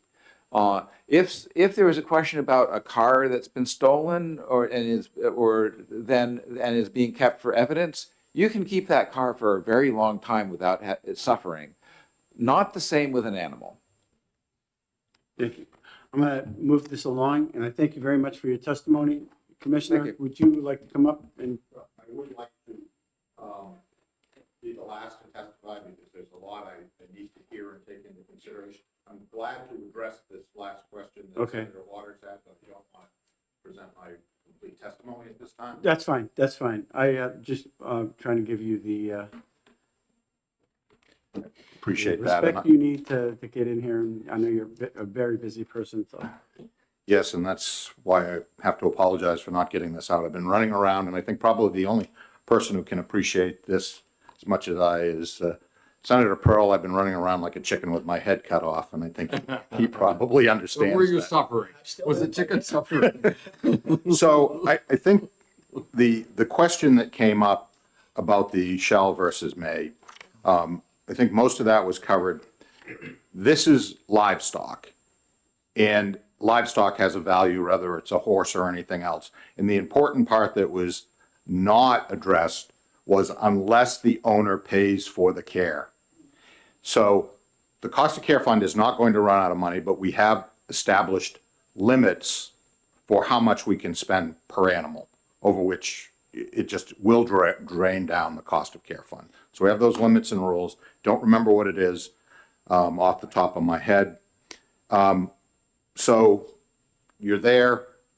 If the owner says, I'm not going to pay for it, and it becomes a may, then the veterinarians put in that case of being the judge, jury, and executioner, which is not fair. And I would suggest that most would say, okay, we'll keep going. Then the question is, who's going to pay for it? Well, the cost of care fund has a limit. Now you're putting it on the town. So if the owner says that animal's value is exceeded by the cost of what it'll take to take them out of the state of suffering, then the animal shall be euthanized. There needs to be a plan of action. It just can't stand in limbo is what you're saying. Correct. Yeah, Senator Pearl? So Commissioner, I don't know if you've seen the amendment that I'm also offering an opportunity for someone to adopt that animal if that situation arises, sort of as a third option, just so in case the owner doesn't want to pay for it. And it did that more to just alleviate some of the concerns that we were hearing about this hard line that's being drawn based solely on money. So, and I offered that in my amendment. So my only concern would be is, we're in a situation where an animal is in a case of suffering, the pain can't be alleviated. are we going to, wait a week to find somebody to adopt it? I think you need to put a time limit in there, because otherwise we're right back to square one. Okay, duly noted. Thank you. All right. Senator Rosenwald? My question is, why was the Department of Agriculture, Markets and Food unable to come up with a fiscal note, having been first requested in November and then again in December? Well, I can't really recall what happened with the first fiscal note. They come at us fast and furious. And I'm afraid initially this may have flown under the radar. Then when the amendment came in, we did begin to work on it. The veterinarian wasn't in the office all the time. We did finish that yesterday based on the testimony that I'm going to give later.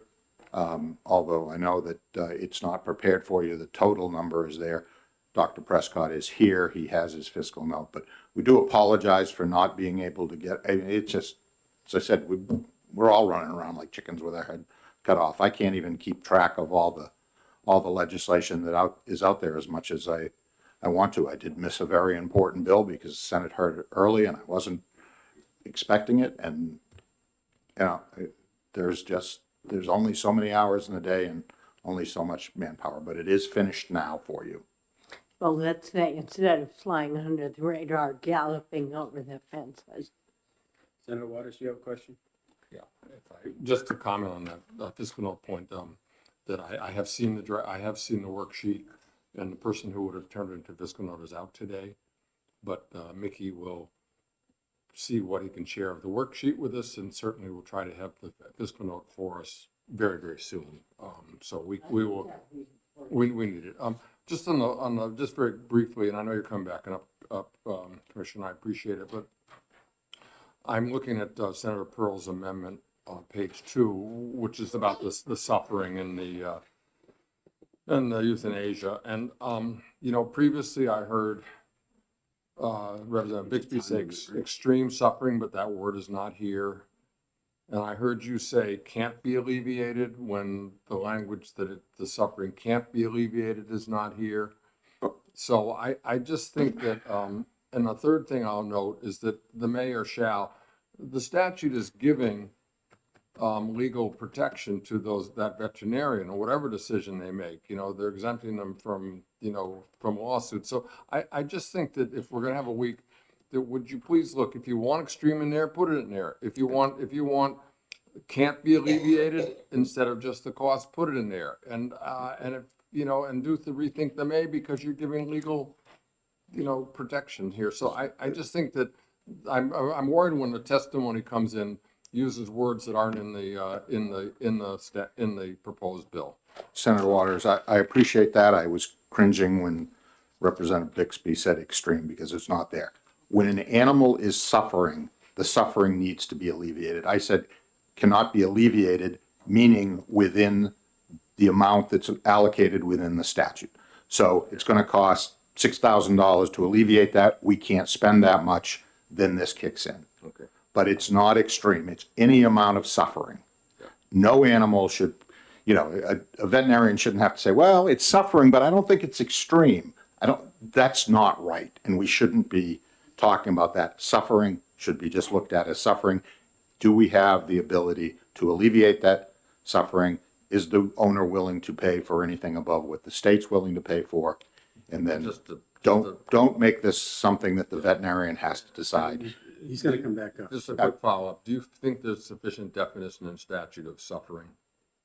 I don't think there can be. I think that is a medical opinion of the veterinarian who is attending to the animal. Thank you. Kurt? Thank you, Mr. Chair. Yeah, do you have the copy of the amendment too? All right, you're next.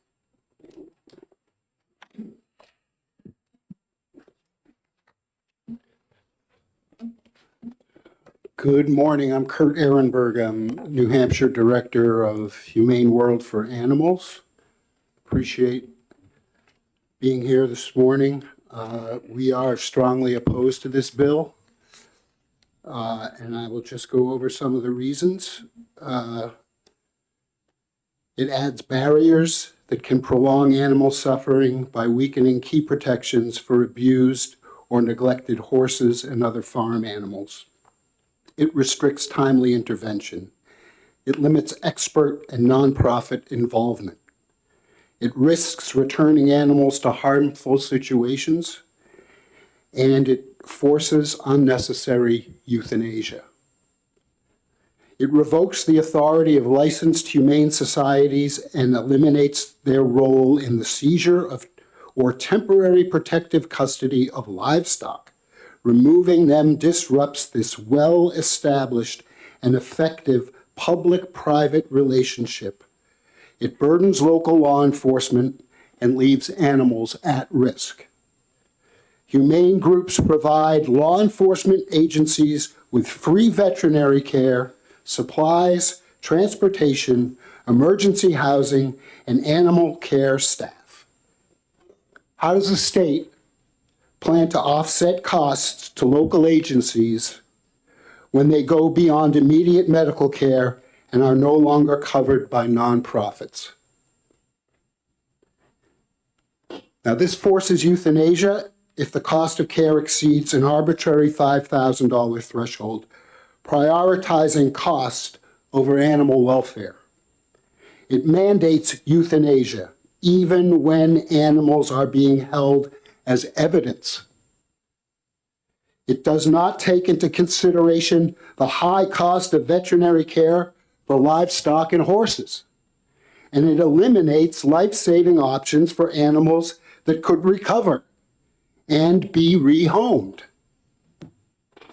It prohibits any organization involved in reporting suspected cruelty from aiding with the investigation, seizure, or care of animals without consideration for the real-world process that we have now.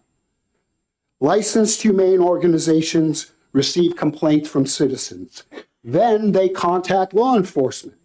Law enforcement is responsible for obtaining a warrant.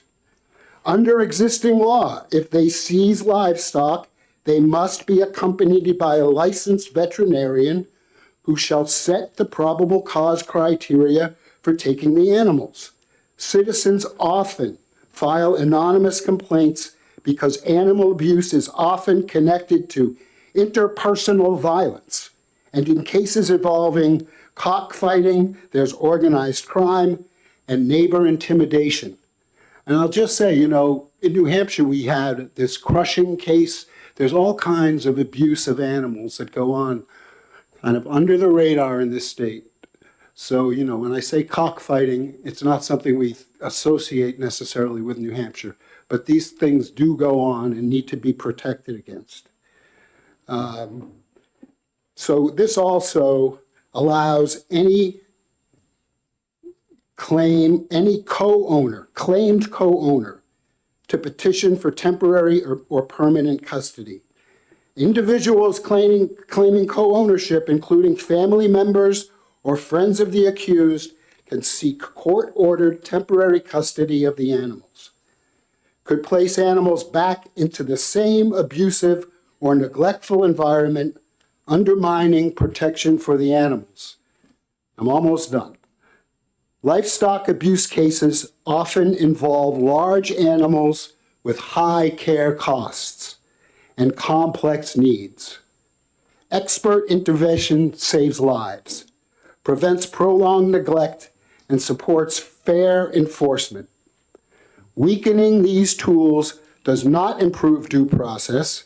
It delays help for animals in clear danger and strains public resources. So finally, what does HB 1766? What it does not do is offer any alternatives to provide clear direction here.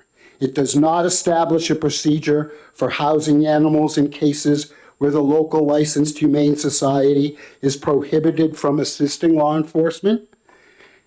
Is the Department of Agriculture going to establish an emergency shelter and provide funding and staff for the care of the seized livestock animals? And how will the towns cover these expenses for the care of animals when nonprofits are cut out of the process. According to the bill, if that care exceeds $5,000, the animal must be euthanized, and there it does not allow transfer to rescue. And I apologize, anything in the amendment that is notwithstanding because of the amendment, but I do believe, after reading and being involved in some discussion about these amendments, they do not do enough to change this crazy, weird bill. Questions from the committee? Senator Waters. Thank you, Kurt. And, obviously you and I both serve with Chief Suckling on the Governor's Commission, and we hear about a lot of circumstances and cases. And it wouldn't be fair to say that one thing that the commission has worked a lot on is trying to provide sufficient training for police departments, especially those who don't have animal control officers, or even those who have one designated, to make sure they have the training to understand what they may be seeing when they have a complaint about an animal's abuse, particularly when it comes to, large livestock. That's correct, Senator. Yeah. And I've been on the commission for 4.5 years or so, and we've come a long way in discussing the need for more training, more law enforcement, more animal control in the state. There are so many municipalities that do not have credentialed animal control officers, and there's no real way to fill in these gaps. So to have a humane society, a local nonprofit that's there to help the animals of the community involved in these cases is essential for the animals' well-being. If I may just follow. So, again, from what we hear about so much from the chief and from others on the commission is that indeed there is this process, because a police department may not really know what they're seeing or be familiar with an animal enough to determine whether is it starving or not, what condition is really in it. There's been a very good partnership, hasn't there, with the humane societies and others to know that they can be called, and for this protective custody aspect, which is now being carved out for the large animals. So, I mean, isn't it the case that this would really disrupt a kind of cooperative system that is providing expertise to departments that may not have it? Absolutely. No question about that. It's a huge disservice to the animals of New Hampshire and the people who love them. And last question, if I may. You may. So the bill is also requiring a role potentially for the state veterinarian or designee. And wouldn't it also be fair to say that the state veterinarian has been extremely reluctant to be on call in such way because of the capacity of that office? I believe the state veterinarian is here, so I'll let him answer that question. We'll pause on that question then, Mr. Chairman. All right. Thank you, Kurt. Appreciate your testimony. Thank Michelle?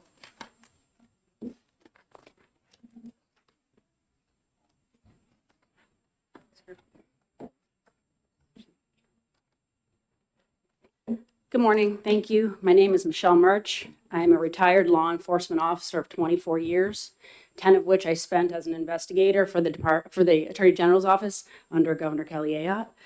I am currently employed by the New Hampshire SPCA. I am the Equine and Farm Program Manager. So the New Hampshire SPCA holds a livestock license. We are licensed annually by the New Hampshire Department of Agriculture. They come out, they inspect our SOPs, they look at all the animals we have on the property, and they check our files. So we are a licensed humane society. And I am also an investigator for the New Hampshire SPCA, which makes me an officer of a duly licensed humane society, even though everyone claims that that is not defined in the law. I am writing to express my strong opposition to 1766. Officers of duly licensed humane societies have been removed from the livestock provision, as well as the bill states non-governmental personnel are not allowed to participate in livestock cruelty investigations and impose new requirements that are not realistic. I want you to understand what this bill looks like in the real world. As written, this bill prevents the New Hampshire SPCA and other humane organizations from assisting law enforcement in livestock investigations simply because we are non-governmental employees. That means when law enforcement encounters livestock cruelty or neglect cases, they routinely call us to assist with. We are no longer allowed to help. Livestock cases are not routine for law enforcement officers. Frankly, cruelty cases of any species are not routine for most law enforcement officers. They are complex, resource-intensive, and often involve multiple animals, species-specific care, and urgent welfare concerns that require immediate informed action. When officers call me, it's not because they do not care enough to handle the case. It's because they do not have the specialized training, experience, or equipment to handle livestock cases alone. I've responded to situations involving emaciated horses where the police thought everything was fine. Then they send me photos, and that's a different story. Animals that would have died without immediate intervention. I have been called to properties with multiple species where handling of livestock safely, evaluating body condition scores, coordinating with veterinarians, transporting, and proper housing had to happen quickly and correctly. I also recently was involved in a case with 80 sheep where a local law enforcement officer contacted the state vet's office. The state vet advised to go out and evaluate each animal and report back if assistance was needed. In other words, go investigate. Assistance was needed, but that situation required boots on the ground, real-time assessment, and hands-on support. The state veterinarian is not positioned to respond in person to evaluate every situation like that. So they called us, and we went, because that's what the situation required. In the moments officers are on scene and are asking one question, what do we do? Right now, they call people like me. Under this bill, they can't. House Bill 1766 also requires the state veterinarian or his designee to determine probable cause in removing animals in livestock cases. This is not a realistic solution. New Hampshire has hundreds of towns, a wide range of livestock species and cases that occur at all hours, nights, weekends, and emergencies. There is no feasible way to maintain 24/7 statewide system where a state vet or their designee is immediately available for every livestock case.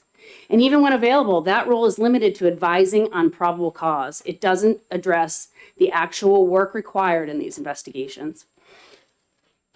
Who is transporting multiple horses on Sunday night? Who's coordinating emergency vet care for large animals? Who's arranging appropriate placement for the seized livestock? Who's guiding officers who may have never handled a livestock neglect case? We are. This bill removes the people who are trained and equipped to do the work and replaces them with a system that will cause delays. In livestock cruelty cases, delays means prolonged suffering, in many cases, death. I wanted to also speak to the piece about livestock cases in New Hampshire. Livestock cases in New Hampshire, despite everyone saying it's a business, the cases that we receive, and we receive a lot of cases, are backyard farmers.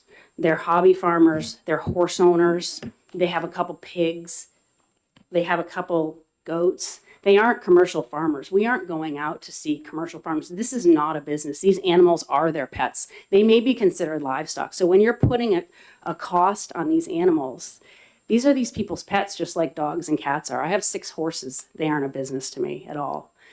So when we're putting a limit and we're saying shall euthanize, the only other shall in the law is under domestic violence. So you're now taking away the discretion from the vets. That's their job. They're the ones who decide suffering. Have you ever had to call a vet for a colicking horse? That's going to exceed any cost. And I understand that the owner could pay for that. They can't pay for that. We wouldn't be seizing their animal if they could pay for it. But now we're going to allow them to determine someone to adopt the animal. So the person causing the suffering is now going to be allowed to determine that someone else can adopt their animal and they could pay for it if that's the case. That doesn't seem to be a really good option to me. So I was reading the amendments, so my testimony got a little bit waylaid, but That's all I have to say. Questions on the committee? Senator Waters. Thank you, and it's good to see you, and I You miss as well. being able to offer a snow cone to the horse and to the riding officer. But, anyways, I had a question about the designee issue. So as I look at both the amendment and the original statute, say on line 31, the original, but also in line 8 in the amendment, the state veterinarian or designee. Would it be your understanding that designee could be you or somebody else from Humane Society? That could be me. That was what I was told. I don't know why you would choose me over a licensed veterinarian. A licensed veterinarian went to school. They study all animals. They may not be studying them today, but they can tell if an animal is in imminent danger or not. I am a layperson. I have lots of horse experience. That's great, but I am not a veterinarian. And also, who is going to hold this ongoing list of designees in real time? What happens when I don't have a phone anymore? I change my phone number and you can't reach me. So, yeah, if I may, another thing that the bill does is that it changes the language from the original where it says,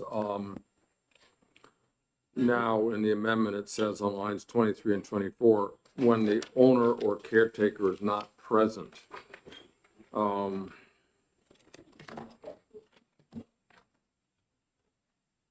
So I don't know, what do you think about that clarification about it? It can only be when they're not present?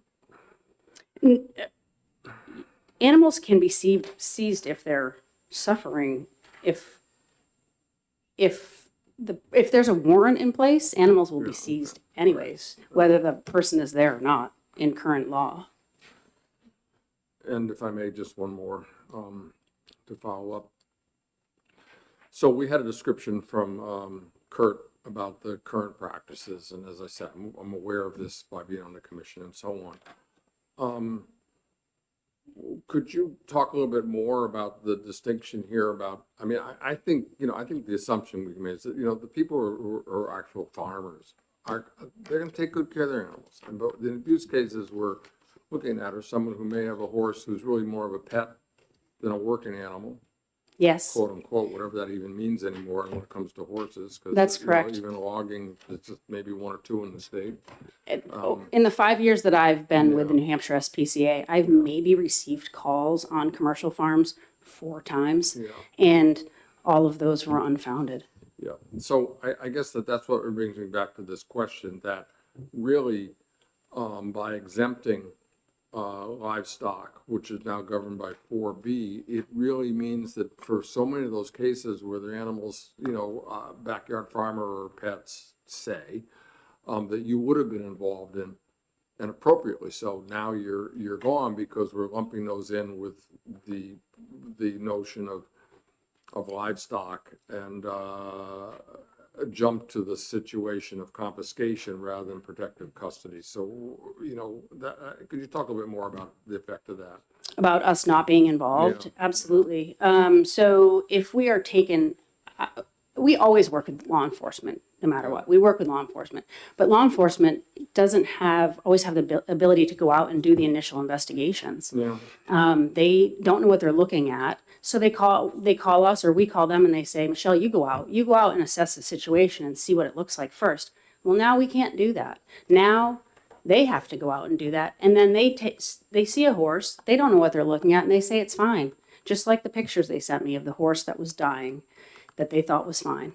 There was hay around, there was water around. They don't know what they're looking at. So this puts more of a burden on law enforcement, and it also takes away the expertise. And sometimes they'll just brush it under the carpet because it's easier to do that. Or maybe they really don't know.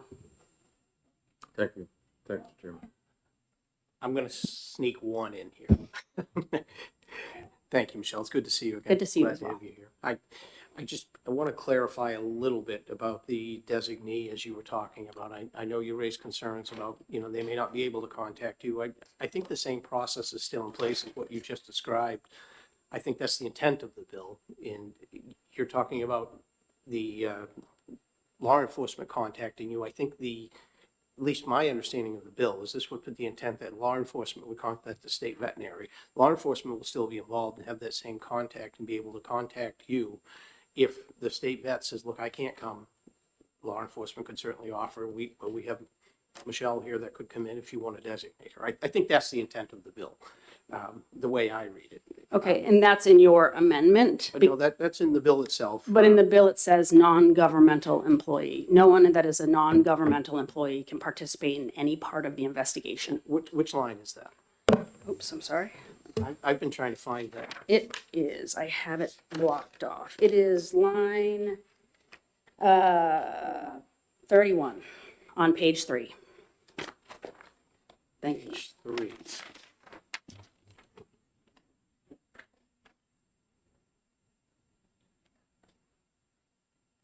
No, that's not the part, Lisa. Is it? Yes. Oh, an employee of a governmental agency. No person other than the state veterinarian or the designee, or an employee of a government agency with jurisdiction to investigate violations of this section in which is conducting an investigation under the section may take part during any investigation into a complaint pursuant to the section. Yeah, I think that you still could be a designee. But the designee is only to determine probable cause. So that has no part of the rest of the investigation. I will take another look at that section. Okay, thank you. Well, we're Chair on that, and just as much for you too, Senator. Perhaps what we could do in the amended language where it says designee, add who may be a duly, who may be a duly licensed, who may be an officer of a duly licensed humane society. Well, we can look at that. Yeah, so I think that if that's what designee is supposed to mean, and the non-government. But they already removed employee us from there. Is an issue, then we could say may be a designee who may be. It could be another vet, but it also could may be one of these folks. I think when the commissioner comes to testify, we'll call on him to Yeah. weigh in on that portion. Yeah, But thank you for pointing it out. Senator Rosenwald had a question for you. Thank you. Looking at the last part of Senator Pearl's amendment about the mandatory euthanasia, I think veterinarians are very well qualified to diagnose and treat. What I'm not sure they're well qualified to do is interpret state agency rules about cost. And the way this is worded, they have to believe both things, that the animal is suffering and that the cost to treat the condition is more than the amount allowed by Rule 3504.01, et cetera, et cetera. Isn't that putting a burden on veterinarians that their education, training, experience, scope of practice, and licensure really doesn't give them? I agree with you for sure. And that's not for them to decide. So somebody, the police would have to come in and say, this is the dollar amount that you have to spend, which would be unfortunate, especially we recently had a young horse, it wasn't even a yearling, it was a weanling, was very sick. As we know, horses, you can get them for $125 from the BLM. But that horse was very sick and needed to go to New England Equine. I can assure you that that would not have been covered under the cost of care. But that horse is still alive. She's a yearling and she's been adopted. So I just don't know if we need to have a hard rule like that, that they shall be euthanized. One more quick one. We've got a lot more people to testify. We are going to run out of Okay, hours. I'm sorry. I That's all right. thought Go the ahead. point of a public Yep, hearing go ahead. was to elicit Yeah. information so Please we do. could make an informed decision. It is, and I want to make sure everybody gets a chance to Thank you. testify as well. And I'm also hoping that we will hear from the judicial branch. I don't see them here today, but I'm going to ask that we recess this hearing and ask the judicial branch to come back. I will pass it along to the Thank chair. you. And if Senator Avard comes back, I'll make the same All right, ask of fair him. enough. But my question is, should it be a different pros so that we're not putting both burdens on the veterinarian, the one that they're competent to do, and not the one that they're not educated, trained, experienced, licensed to do? There definitely has to be some more language Some in there rewriting. that defines how that occurs, because Thank you're you. right, it couldn't be that. Thank you, Michelle. Appreciate you coming in. Patricia Morris.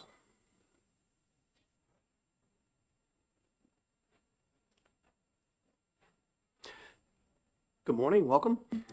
Good morning, thank you, Chair Pearl. And hi, so my name is Patricia Morris. I am been in Senator Barnstead now for about 20 years, and I'm here in two capacities. First, I'm representing the Governor's Commission on Humane Treatment of Animals. We have about 25 members. We represent our own associations, from law enforcement to humane societies, veterinarians, the public. We are lucky enough to have Senator Waters and Representative Comtois work with us. We recently reviewed this bill, we debated the bill, and the majority of the Governor's Commission opposes 1766 as written. We have not seen your amendment, Senator. There were 2 abstentions and 1 no in that vote. So that's the Governor's Commission.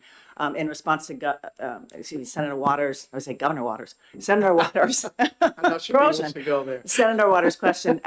We have in the commission been taking great strides to do more training in the field. Just 3 years ago, we developed our own continuing legal education for prosecutors and animal control officers in the field on how to actually investigate, provide evidence, and prosecute. So we are working on that as well. In my personal capacity, I own a working horse farm. I use my horses to drag logs through the woods, search and rescue. I work cattle.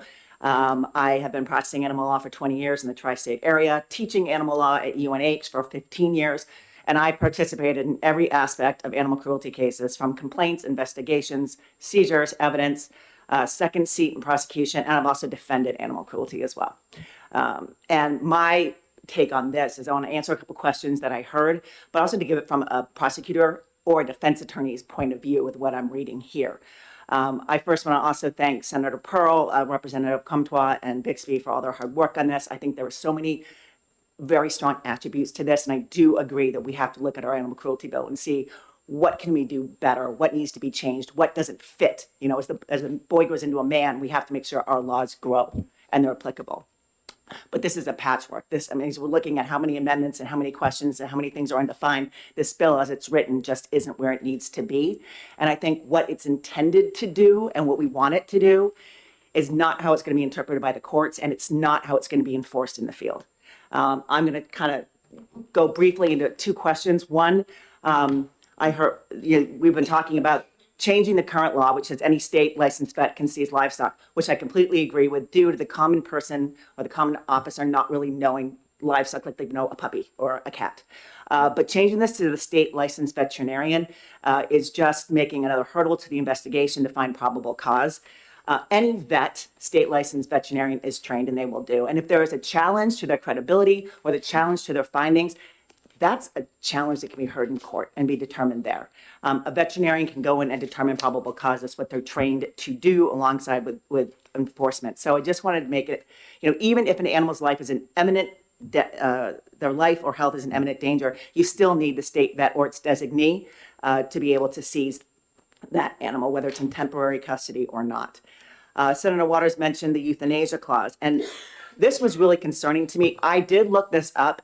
There are several states that do have this clause, but it is not tied to an arbitrary statute that says $500 per animal or $5,000 per case, which is our costs per care. And I think that's where we fall into trouble. The other concern I have with this, it specifically says, unless it's approved by the owner. What if the owner isn't the accused?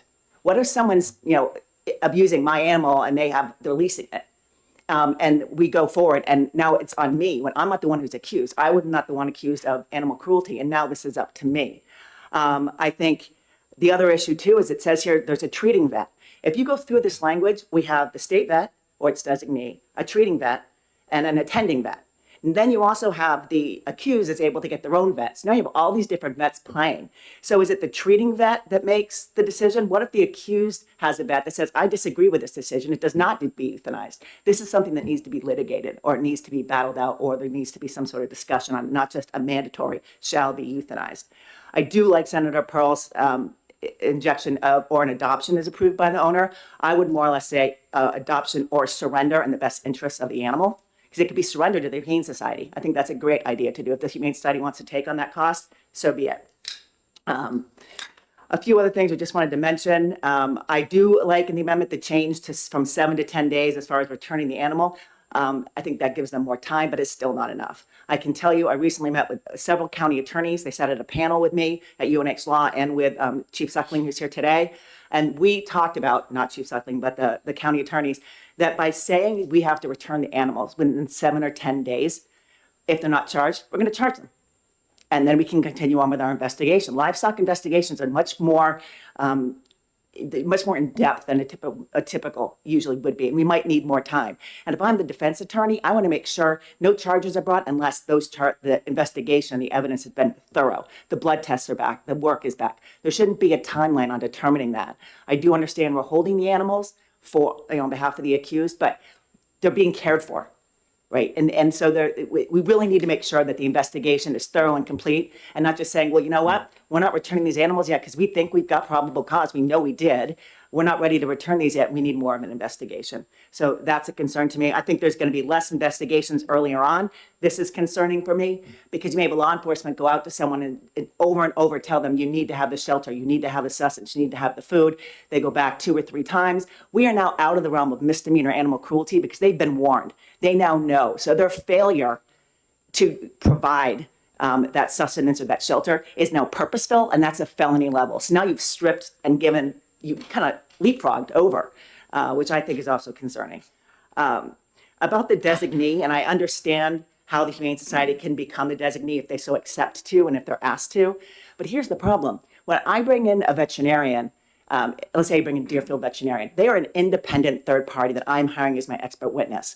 Once I make someone a designee, they now are on the prosecution's payroll or they are authorized by them. You're now giving them bias. They now are in that. Same with the government employee. They work for the prosecution. It's not a third-party veterinarian coming in and giving their opinion. I don't know if that makes sense, but it's concerning to me as far as the bias that brings up. My final point before I get out of your way. We just heard Commissioner Jasper talk about the resources here, and we've heard the testimony of Michelle saying, nights, weekends, not just to go out and actually do the investigation, but even to find a designee, to call out and have someone to do that, nights, weekends, holidays. We know the Department of Agriculture is greatly overtasked and under-resourced. We aren't just talking about probable cause finding. We're talking about they were the ones who authorized the seizure through probable cause. They will then not only have to take the complaint, do the investigation for probable cause, but arrange for custody, prepare for cross-examination, depositions, prepare their notes, exam notes, and go to trial. They will go to trial because they're the ones who were the ones who authorized the seizure. So we're not just talking about making a phone call to a designee. They're on the hook for that designee as well because they appointed that designee. So now we're getting a whole bunch of different players in here and really convoluting what this looks like and taxing the Department of Agriculture, who has already so many different demands on them. And so I think everyone else has said things I wanted to say, so I'm not going to repeat them because I know there's time. So I'm happy to take any questions that you may have. Thank you, Patricia. Anybody have a question? No questions? Thank you all. All right, let's start mixing it up a little. Henry Ahern.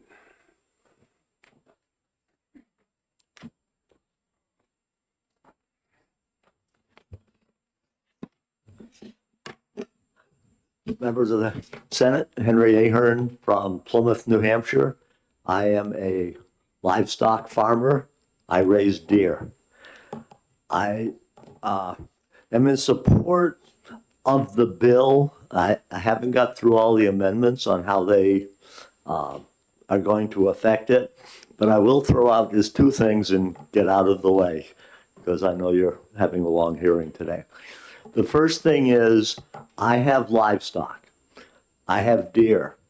There are a few people in this state that know the physiology of the deer and what a deer looks like, how it behaves.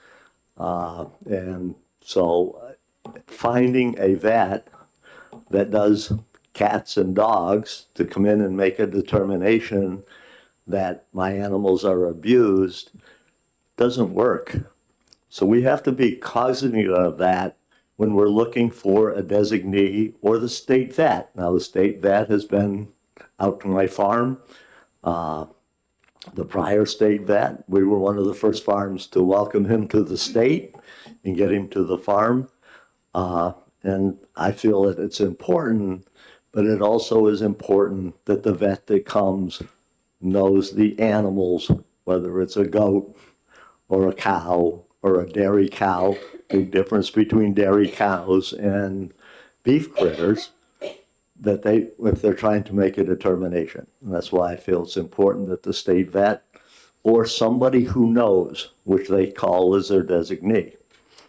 The other thing that concerns me about some of the things that have happened under the prior legislation are a company, a nonprofit humane society, and I've supported humane societies for a long time, but when they start using the confiscation of animals as a profit center to raise profit, when they confiscate animals under the legislation and then make, within days, big donation appeals, and then they turn around and charge $20,000 to take care of an animal for 2 or 3 weeks.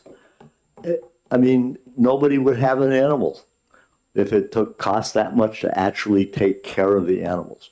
And so that has to be a consideration to me in this bill, with having a humane society act as a profit center, whether it's through adoptions or raising the funds, or saying, I'll give your animals back if you give us, pick a number.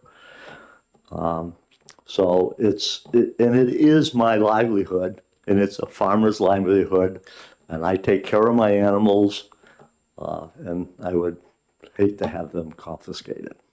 And I'm willing to take any questions. Thank you for your testimony. Any questions from the committee? Thank you very Seeing much none? for having me. Eric Sawtell? Okay. Thank you. Lisa Dennison?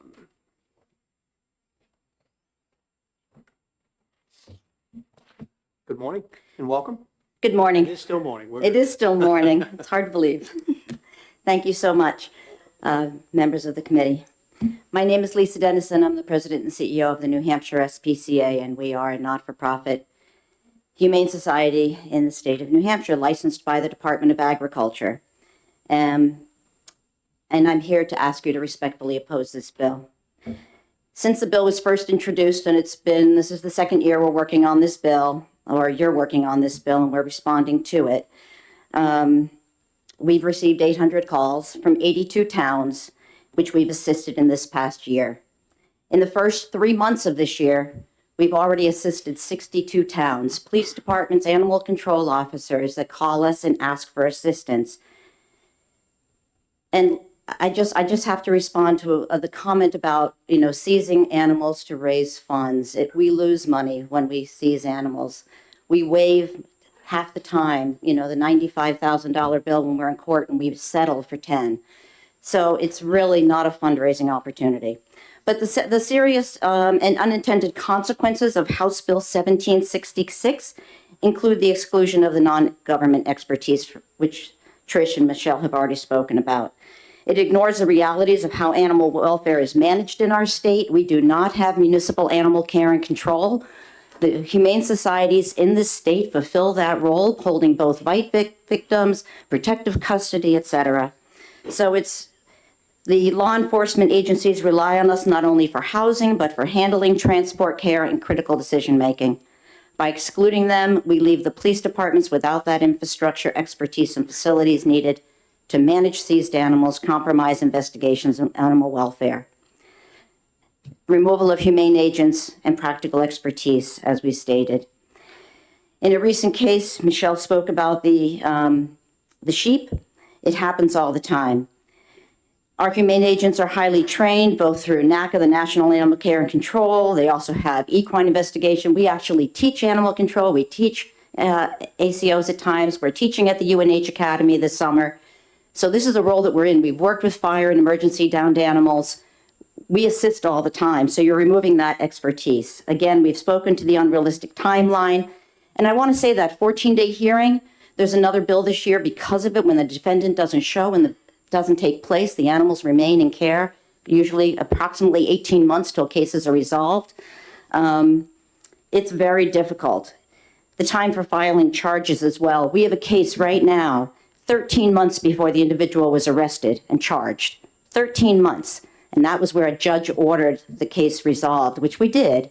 We assisted the town of Rollingsford, but it takes a long time sometimes. Mandatory charges being filed a seizure. It requires that any animal seized, the individual be charged within 7 or 10 days. Not all cases of neglect rise to the level of cruelty. Many involve individuals facing mental illness, dementia, and significant life circumstances. We're actually executing a warrant today on small animals, but they're living in a house full of feces, smeared the entire floor. You can't find the actual floor. There's so much feces in the house. That's not a mentally competent human being, and we already know they have an adult child with disabilities living in that home. It creates an unacceptable choice: pursue criminal charges against vulnerable individuals or return the animals to unsafe conditions. Mandatory euthanasia, we've spoken about a lot today. I'm just going to reiterate, $500 per animal, $5,000 per case. So if you have 6 horses, it's $500. I don't know about you, but I know the veterinary field today, the costs, if you try and get a large animal vet to come out on a night or a weekend, it's going to cost you more than $500. Mandatory euthanasia now. Well, unless there's an owner that you can find. Broad and inappropriate classification of animals. We have to remember this involves our everyday horses, as you've mentioned, and also rabbits. We did a case with 63 rabbits being seized. And again, when we talk about seizure, the police departments are creating the warrants. They're executing the seizures and the warrants, and the judges are signing off on them. We do not make that determination. Unintended consequences and real-world impact. The bill is complex, and though well-intended, as I've said to the Representative Comtois, we all want the same thing. We all want the welfare of animals being cared for. But it would overburden police departments without the necessary expertise and remove the critical resources from investigation. It's important to recognize that commercial agricultural operations are already regulated and subject to oversight. We're not talking about commercial. We're talking about the backyard. It's the small, non-commercial, private individuals. And by the way, when you go into a case, when somebody calls you on the complaint of dogs and cats, you don't know until you're on site that they also have horses and goats out back. You're not going to know. And now, is that case all of a sudden unable to be, executed because we've been involved? We can't care for the animals. We're the only humane society that houses large animals. They're often mixed groups. They're complex. One case, 39 animals, 18 months till resolution. Started with small, discovered they were large. So I just want to reiterate, without these, critical components, clear outcomes, animals will suffer, and in some cases they will die. Companion horses, rabbits are. We're called all the time. And I just want to say, too, that there are places where it talks about having to sign non-disclosure. We don't disclose, but the public does. We cannot control social media. And at times, rescuing animals also rescues people. Because when we go in, and in this case, it was a Comcast individual, somebody doing a service who came in and saw the house. That's how the people get helped, too, because we go in and sometimes we discover what's going on. There are no resources for the animal, and there's no resources for the people. So nothing would change in this bill except we would be removed, animals would suffer and potentially die. So we absolutely ask that you oppose this bill. Senator Waters for the question. Yeah. I'm wondering, in your opinion, I mean, obviously when we're into the confiscation and the probable cause, that's an important legal process that is in some ways distinct from the protective custody. However, in the bill, would it seem advisable if we were to put, say, on, it could be an amended version from Senator Pearl, or I'm still looking at the original bill, lines 30-31, that to add there, shall be accompanied by a state veterinarian or designee or a duly licensed humane society, officer of a duly licensed humane society, so that, you know, probable cause is something different from protective custody.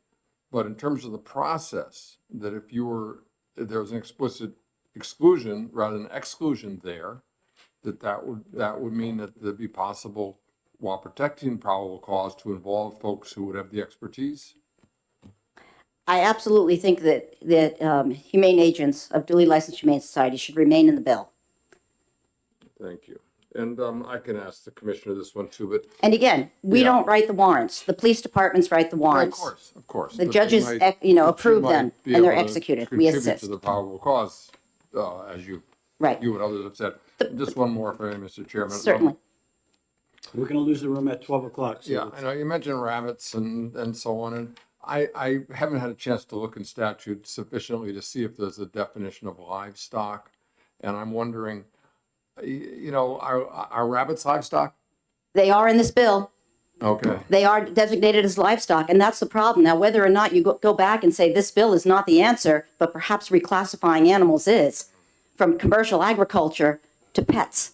I mean, that's what Commissioner these will are. add to this discussion, I can tell by his demeanor. Thank you. Thank you very Testimony. much. Oh, was there any other questions? I'm so sorry. No, we're good. So we do have a number of, a few more speakers, but we are going to get kicked out. So if we can get to the point, and I appreciate your comments. With that, Joyce?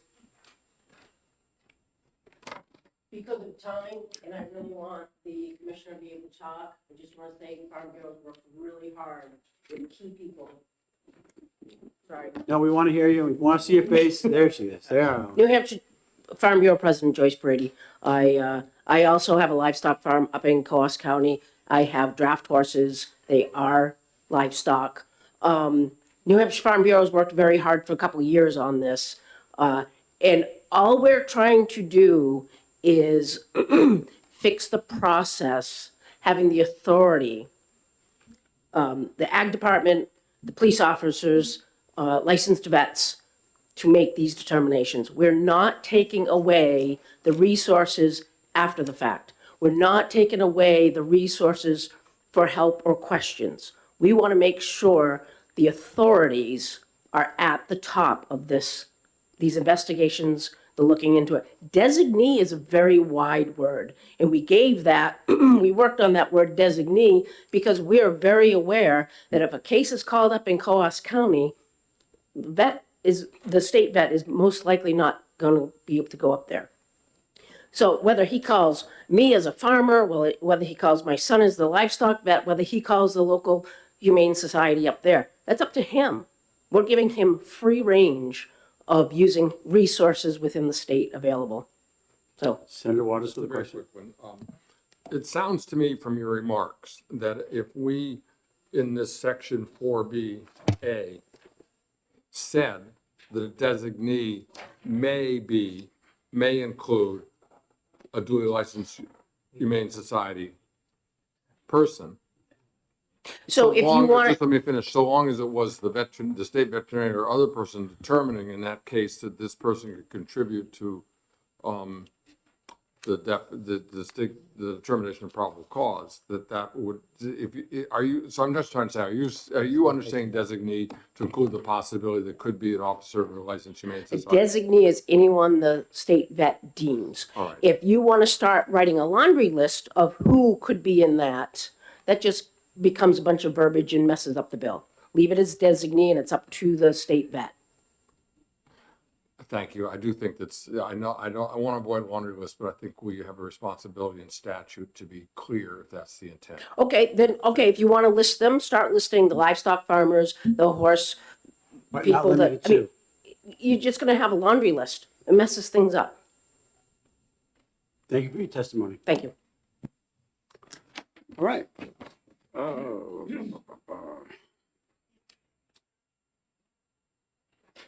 Donna. Donna, yes, thank you.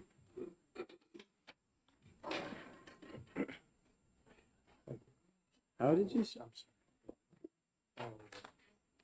The same Donna?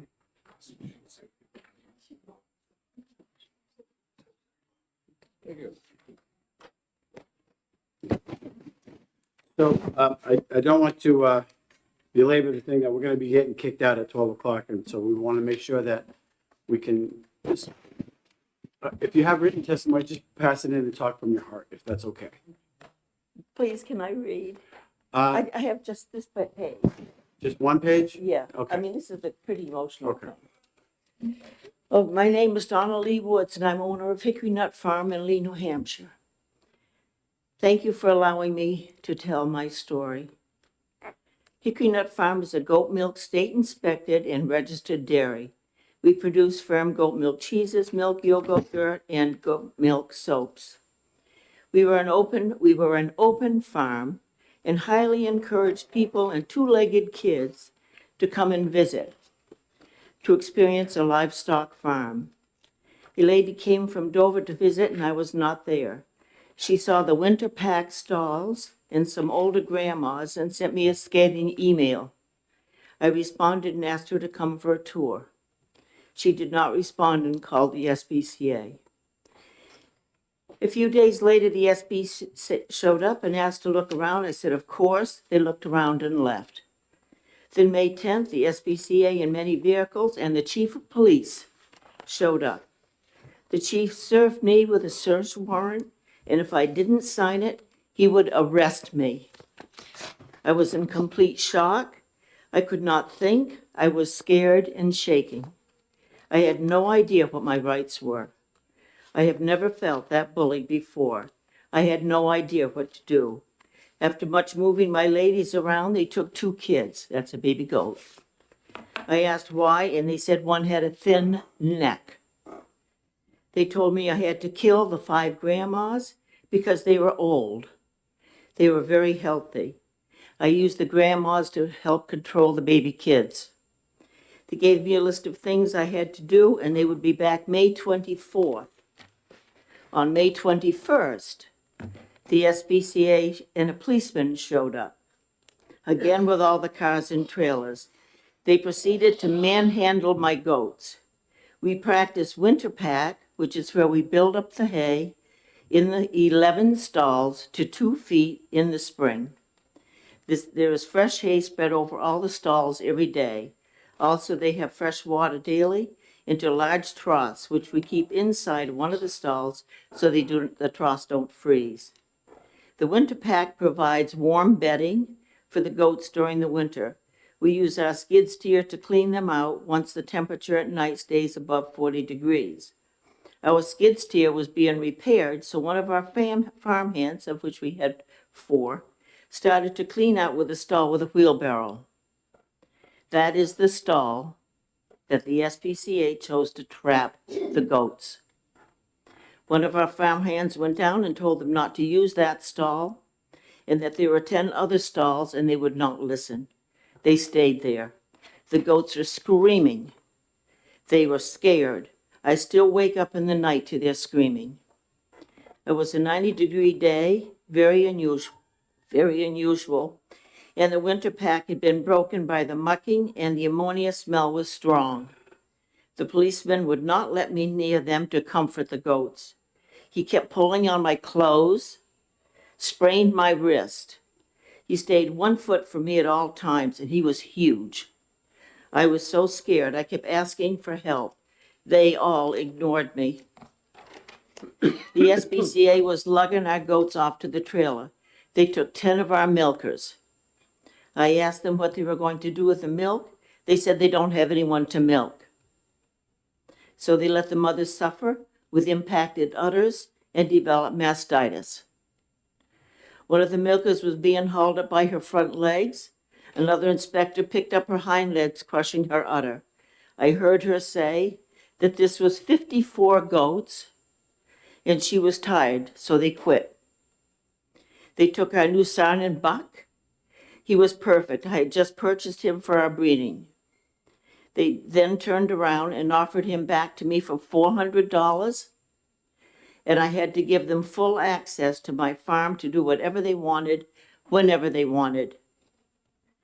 I have included in the packet the longer testimony for the further cruelty of our animals, and it goes on and on and on. Taking babies from moms, taking moms from babies, taking a goat that was in ketosis. They took 54 goats. We had 84. They killed 22 and offered the rest of the goats back to me for $40,000. They recommended that 22 goats need help, but they recommended that 22 goats need help, but they ended up taking 54. Thank you. Okay, no question. Senator Waters. Thank you. I know it's emotional testimony for you. I just wanted to ask, were there any legal proceedings Yes. brought against you, or did you bring any? No, not against me. And did you bring any proceedings? We're working on it, yes. All right, so is there an active court case or not? It's being built right now. There's still a lot of stuff that's coming to the forefront about this case.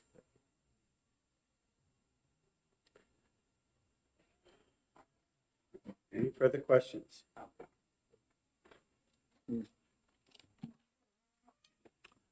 I see no further questions. Thank you very much. Thank you.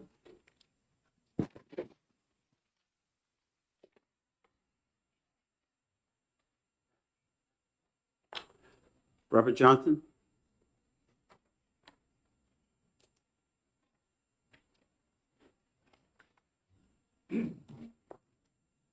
Thank you, Mr. Chair, members of the committee. For the record, Rob Johnson, representing the New Hampshire Farm Bureau as the Federation's policy director.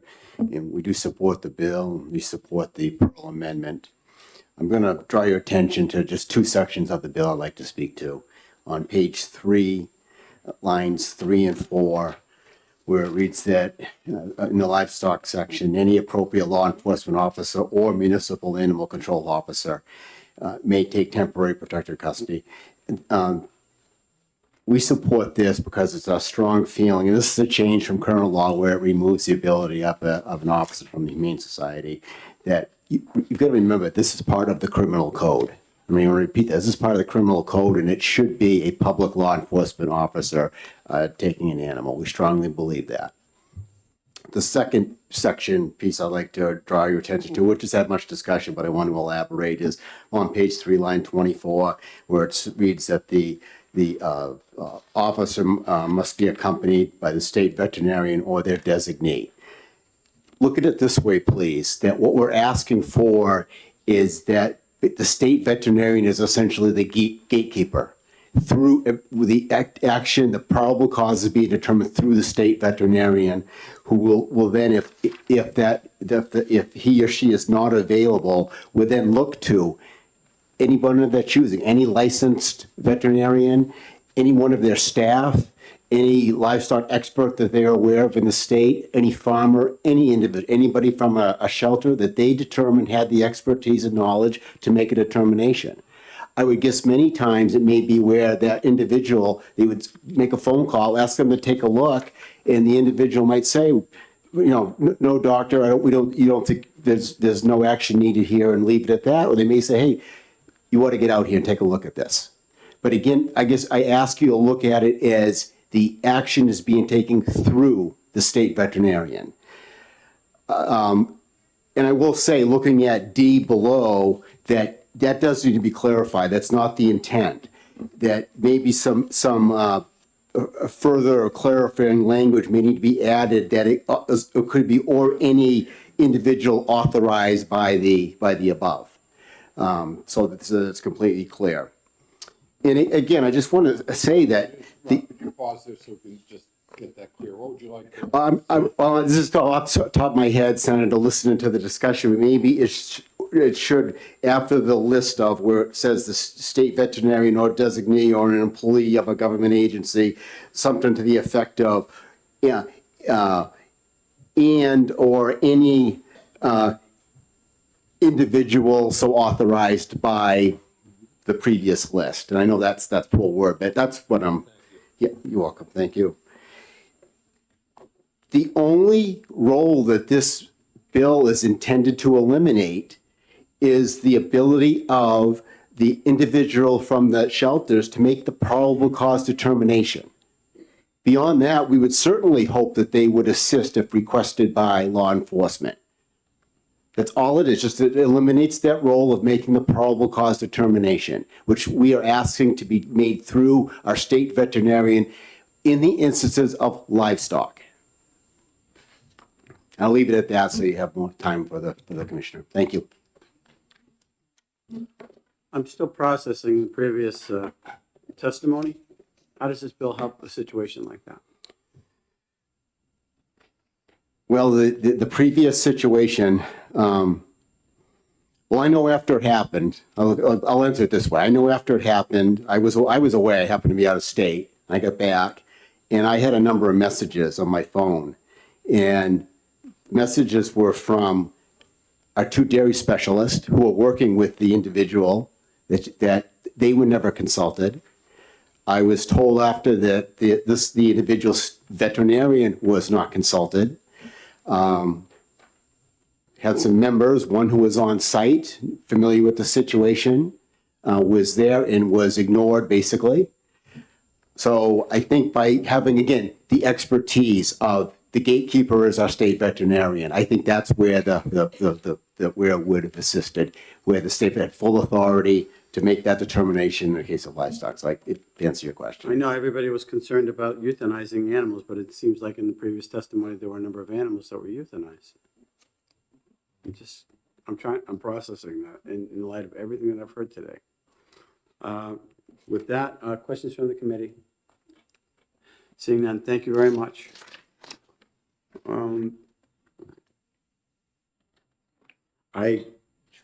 Thank you. Charles Cox. Charles?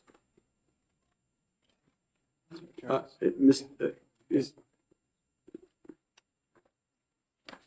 we have a state veterinarian?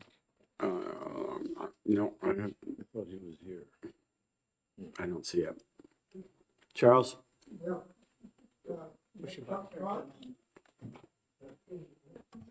Yeah, Chuck Cox. And yeah, I'm a local farmer with livestock, sheep, horses. We actually keep hounds. Very concerned with public relations.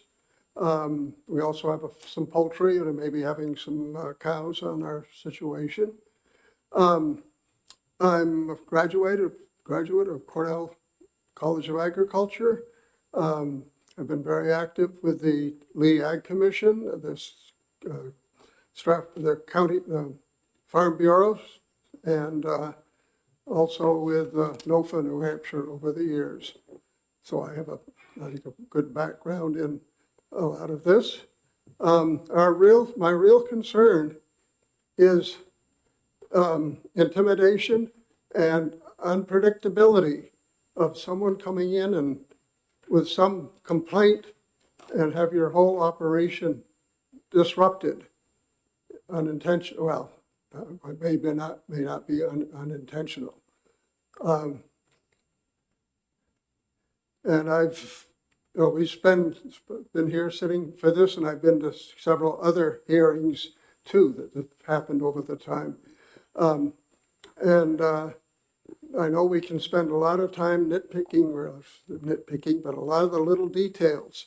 But I think the overall thing is justice, and how can we keep animals safe, and how can we keep farms viable, and keep everything going right.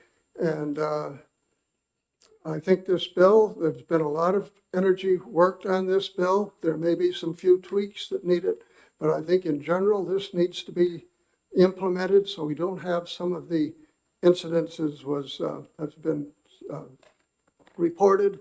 When I first heard of this, I live in Lee, and I heard that, geez, SPCA was taking goats from some dairy. I tried to think, well, I knew her, but boy, she keeps her goats nice, and there's no problem. She's open to the public and stuff. And I was shocked when I heard that she was the one that was targeted on this. And I won't get into other details, but there have been a lot of other repercussions besides just having the goats taken with the negative press and stuff that came with that incident. Thank you for your testimony, Charles. Are there questions from the committee? Seeing none. I believe our last speaker. Can I just ask the chairman, Chief, were you going to say anything, or? I hadn't put down to speak to that.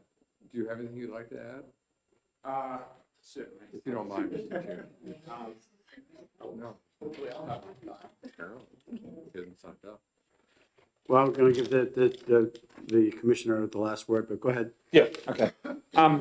So we've been working for over a year, I would say, as a collective unit to try and get some kind of middle ground with this bill.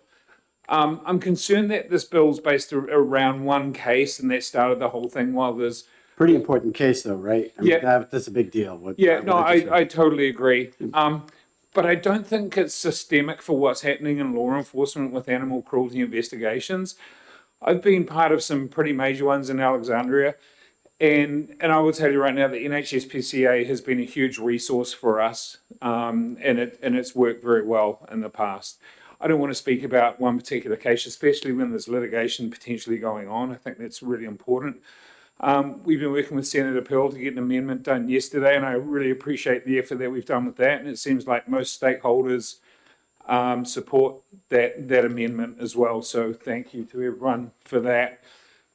If you guys had any questions for me, I'd certainly take any. Just, if I may, just one, and thanks so much, Chief, for all your work in your department, but also thank you for all your work with the commission. We've had some discussion around the designee, and would you, and we've heard some understanding that designee might include an officer of a license of the Humane Society or something, and is that the way you would read that too? Yes. Okay, although I think the commissioner's going to talk to that about the licensing thing. I've seen his reaction to that several times. Thank you. Anything else? Thank you for stepping Am I up. dismissed? You are dismissed. I appreciate it. That's all right. Commissioner, you're our final speaker. I don't think we're going to be exacting this bill today. I would certainly hope not. Thank you, Mr. Chairman, members of the committee. Once again, I am Sean Jasper, Commissioner of the Department of Agriculture, Markets, and Food. Where to begin? First of all, I've been back there. There is no such thing as a licensed humane society. We do not issue licenses to humane societies. And that's very disturbing to hear people from a humane society come up here and tell you they're licensed by the department, because that is misleading.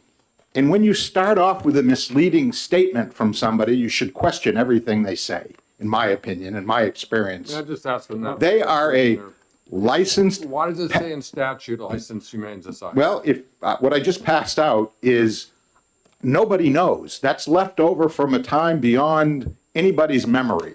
And that's why I'm suggesting that should be taken out now. We have no record of ever licensing humane societies. An officer would be a president, a treasurer, a vice. We don't know what that is all about. But they know they're not licensed as a humane society. They know they're licensed as pet vendors and livestock dealers, just like everybody else. Those are the licenses that we issue, and they know that. So I do want to start out with the case that you just heard from about. In this, that was the impetus that, but we do know there are other cases. In this case, I know the officer, not the chief. He was acting on direct directions. I know he was very uncomfortable in his degree as an animal science. He was a fraternity brother of mine. And he was uncomfortable with what was going on. John Porter, retired dairy specialist for Cooperative Extension, was working with Donna Lee. Another professor from University of New Hampshire, dairy specialist, working with Donna Lee. So there wasn't the problem that really led to the seizures, and that's the problem. That's why we're so upset, because those goats were taken away in 90-degree heat, separated from their kids, and 20 of them had to be put down. They were not in danger at the facility. Their lives were put in danger by the Humane Society taking them in those conditions. And my understanding, while I haven't seen the documentation, is there was one animal that needed to be put down, and inadvertently, because she didn't have legal representation in the moment, all the animals were signed away. And so she didn't realize she was doing that. That created the problem. No charges were ever brought against her. This is the problem. When you're arrested and your animals are seized, you have legal recourse. When people have this situation where the animals are simply taken, they're coerced, dealing with somebody who wasn't given the opportunity to have the people in there on a commercial farm, we end up with a situation like this. But there are many more problems going on. My conversations with police, the section now, we're trying to make it clear that confiscated animals can only be taken when there's nobody there. I have had so many police, including my own chief of police from my town, well, he's since retired, but saying, well, what are we supposed to do? Arrest, some older person who may not realize how bad the conditions are? Well, that's why we've put a section in here to sort of allow that to happen, but it needs to be clear that confiscation can only happen with an agreement that there is an imminent threat to the animal's health. We heard in Senator Waters, with all due respect, there is a limit to how much money there is. Right now in this state, we don't have enough money to do all the things we're supposed to for people. And yet for animals whose owners are not able to care for them and not willing to surrender them, and Senator Pearl, I hadn't thought quickly enough about this. Every single case that I'm aware of where there's a case like this, the owners are given the opportunity to surrender the animal. And if they say, hey, I don't have $5,000 for this animal, I'll surrender it, then the Humane Society can take custody of it, or anybody else. That's part of the process now. And in most cases where there's multiple animals seized, the police will say, you know what, we're going to seize one animal, we're going to issue one arrest, but the other 10, if you surrender them, you're not going to get an additional 10 charges. So there's usually negotiations here, and in some cases, they're simply surrendered, and that's the end of it. So the owner always has that opportunity, or should have. But, we cannot be pretending that every animal can be saved. Hell, some of them may be going to the slaughterhouse the next day anyhow. So let's not pretend when we're talking about livestock, these are lifelong pets. And frankly, as commissioner, I can't sit here and tell you we can carve out something and say, well, this one's a pet, this one isn't a pet, they're livestock. And that's the reality. But, let's talk about the fact, are we cutting humane societies out of here? Absolutely not. We're cutting them out of the investigation. That's a conflict of interest. These are criminal cases. Would you advocate for a case where a landlord had some complaints about his or her apartments and say, well, we think that the tenants association ought to be able to send people in with the police to investigate what's going on? Of course not. And I've got to tell you that I think it's a very similar thing here, because if you're going to be receiving the animals, you shouldn't be part of that decision process. And I just don't think they should be on the property, because I saw what happened. Not everybody is actually qualified to make a decision from a humane society or recognize it. And I'll tell you what happened in this case in Lee. We were called there. We were on the scene, and the police ignored my people. I don't know whether they believed that the veterinarians who were there were working for us or at our call, but my staff was totally ignored, to the point that they were so uncomfortable with what was taking place. They called the office, they asked the state veterinarian if they could leave because they were not being taken, in their testimony, what they were saying, nobody was listening to the designee of the state veterinarian because you had a humane organization there. Is that what you want? Certainly not what I want.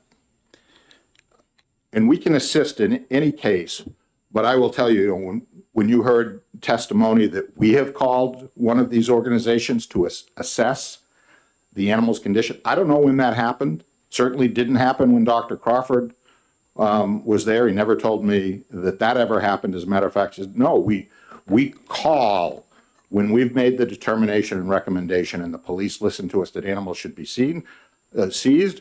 We will say, well, here are the facilities. We don't recommend it anybody in particular. Here are the facilities and the organizations that may be able to take the animals. That's what we do. We do not ever call anybody in to assist us. We have veterinarians who are trained. We don't call other people in to do that. And so again, you know, as I said, the animals can be surrendered. They can't be adopted until they're surrendered. So that can happen at any point. If that needs to be clarified in there by saying prior to the decision to euthanize an animal, the owner may surrender them, and Commissioner, can I actually ask you a question about that? Sure. So in the amendment that I put in, that's why I put in adoption as approved by the owner. That essentially would be a surrender. Would you agree? Well, I think adoption takes a lot longer process. So I think surrender could work either way, because it's going to be a decision that really needs to be made quickly. Thank you for that clarification. So a couple things I may go back to, but I passed out the sheet and I apologize. I was having problems getting my printer to cooperate with me color-wise, and there's only one. So we've been told, and you heard 800 calls, right? The important thing is they didn't separate that 800, what type of calls? Was that livestock? I don't think it was, but we at the Humane Commission and the state vet is here can testify that it was said, well, one of these receives up to 49 calls a week. We obviously can't handle that. It's been told that, well, we're going to just tell everybody who calls us to call the Department of Agriculture. Well, the law states quite clearly that the complaints are made to the police, not to us, but that doesn't stop people from telling them to call us. So I want to make clear, when an arrest is made and an animal is seized, there is a legal process in place. We will assist any time that the police think they need that. When we believe that we should be part of every time is when an animal is going to be confiscated without an arrest being made. And so my language in 4BA is to add the language without an arrest being made, to clarify that. And hopefully the document you can read what my justification. Even though I know the committee decided not to mess with some of the existing language in 4AA, I really think that the language "or officer of a duly licensed humane society" be taken out, because there is no such thing. Does not exist. Don't know if it ever existed. Then another thing that came up at the commission was the claim that if somebody merely made a phone call to the police or passed on a phone call, they would be considered part of the investigation. So I'm asking that you add clarification. And I have talked to the Attorney General, we've been back and forth, and while I was just saying that's ridiculous, they said, well, there could be cases. So the act of making or forwarding a complaint does not make a person part of an investigation does not render them ineligible to take animals into custody. This whole scare tactic about, well, we're not going to be able to take part in this, and we're not going to be able to take the animals, think about that. Is that in the interest of the animals, or is that because they weren't part of the decision? Being called into a case where there was animal neglect, are they going to now say, well, you know, we weren't part of this decision, so we're not going to take the animals in? This language does not stop that from happening at all. And that is not the intent. So, you know, I'll tell you a case. Now, this is where we've been intermingling cats and dogs and livestock, but here's a case that just came in to us. And it was involving a situation where there were criminal activity going on, but ultimately there was pepper spray involved. The dog was in a cage in the home. It wasn't even the owner who was taken into custody. In 6 hours, the organization that claimed to, that took the animal into custody, claimed that there was over $18,000 in vet bills. $18,000 in 6 hours. When the owners finally got there, 6 hours later, they were, you know, encouraged to pay. They paid like $4,000 or something. At that point, they still owed $14,000, and this organization wasn't letting go of that animal, and they surrendered the animal. Now that organization is going after the town for the balance, and the chief says, I never authorized that. Well, since there was no arrest made, there's no case. I'm not. But how in the world do you spend $18,000 on a vet bill in 6 hours? There are problems out there. You've heard from the organizations who have a vested interest in this, and you've heard from the farm organizations that have a vested interest in this. And I'm going to ask you to act on behalf of the people who own the animals involved in agriculture in this state. Thank We're you. going to be leaving in less than 5 minutes, so. And I'm always at your, Very quick. I'm always at your beck and call. Thank you, Commissioner. Just one point of clarification. Were the animals confiscated in Lee under the authority of the Lee Police? They were, but. Thank you, because you said in testimony they were confiscated by the Humane Society, not Well, under the authority of the. They were police. taken by the Humane Yeah, Society. but- Okay. And then- Yeah, I apologize. That's all right. I just wanted to be clear about it. Senator Rosenwald. I had a follow-up. Okay. I'm going to be quick, all right? All right. Very quickly, the last part of the bill says that if eliminates the state veterinarian, somebody will take over if you're gone. And is that's everybody's good with that? Yes, because now I have an assistant All right, commissioner. yeah, that's what I thought. I just wanted to ask about it. Thank you. And then thirdly, very quickly, I understand we have a draft of the fiscal note, as I mentioned earlier. As I glanced at it, it was about 200 grand, and I think it was particularly related potentially to the 0.6 FTE that you would need. And I'm understanding as well that the issue of the increased role for the state vet. So is that, when we get the fiscal note, those are the issues we're likely to be looking at? Yes, and if you adopt my amendment, particularly the one relative to that, we've been threatened, and I'm going to put it that way, that every time there's a complaint, we're going to get a call, even if they haven't done a drive-by. That's why that fiscal note. If we're limiting this to when there is an actual confiscation about to take place under those circumstances, you can ignore that fiscal note, and we don't believe there will be any changes to how we are now. Thank you, Mr. Chairman. Thank you, Mr. Chairman. I asked this before of the sponsors, and I was confused by their answer. It had to do with courts shall give cases of livestock confiscation priority on the court calendar and have to be heard within 14 days. They said that was current law, but it's noted in here as a new paragraph. I can't speak to that. I do recall that there was language, and it may not have been here, but there was language that gave priority. This was, Senate Bill 619. Senator. yeah. Senator Roosevelt. So I don't have an opinion on that, but I do understand the reasoning. Okay, we're gonna end up closing this out. Do you have a question?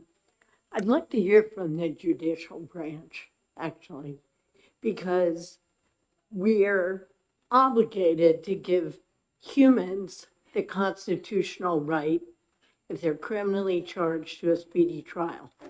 Here, we're giving animal confiscation the ability to jump the line. And because we've shut down jury trials for 4 weeks a year already because of funding concerns, not enough judges, not enough court personnel, I'd really like to hear what the impact might be on the judicial We can system. invite them in when we exec on the bill. That would be really helpful for me. Thank you. So just a comment from me. I know that there's one case, but I don't want it to set a precedent. And so that testimony was very alarming. And I'm still processing it. So I want to thank everybody for that, and we're going to close the hearing on this.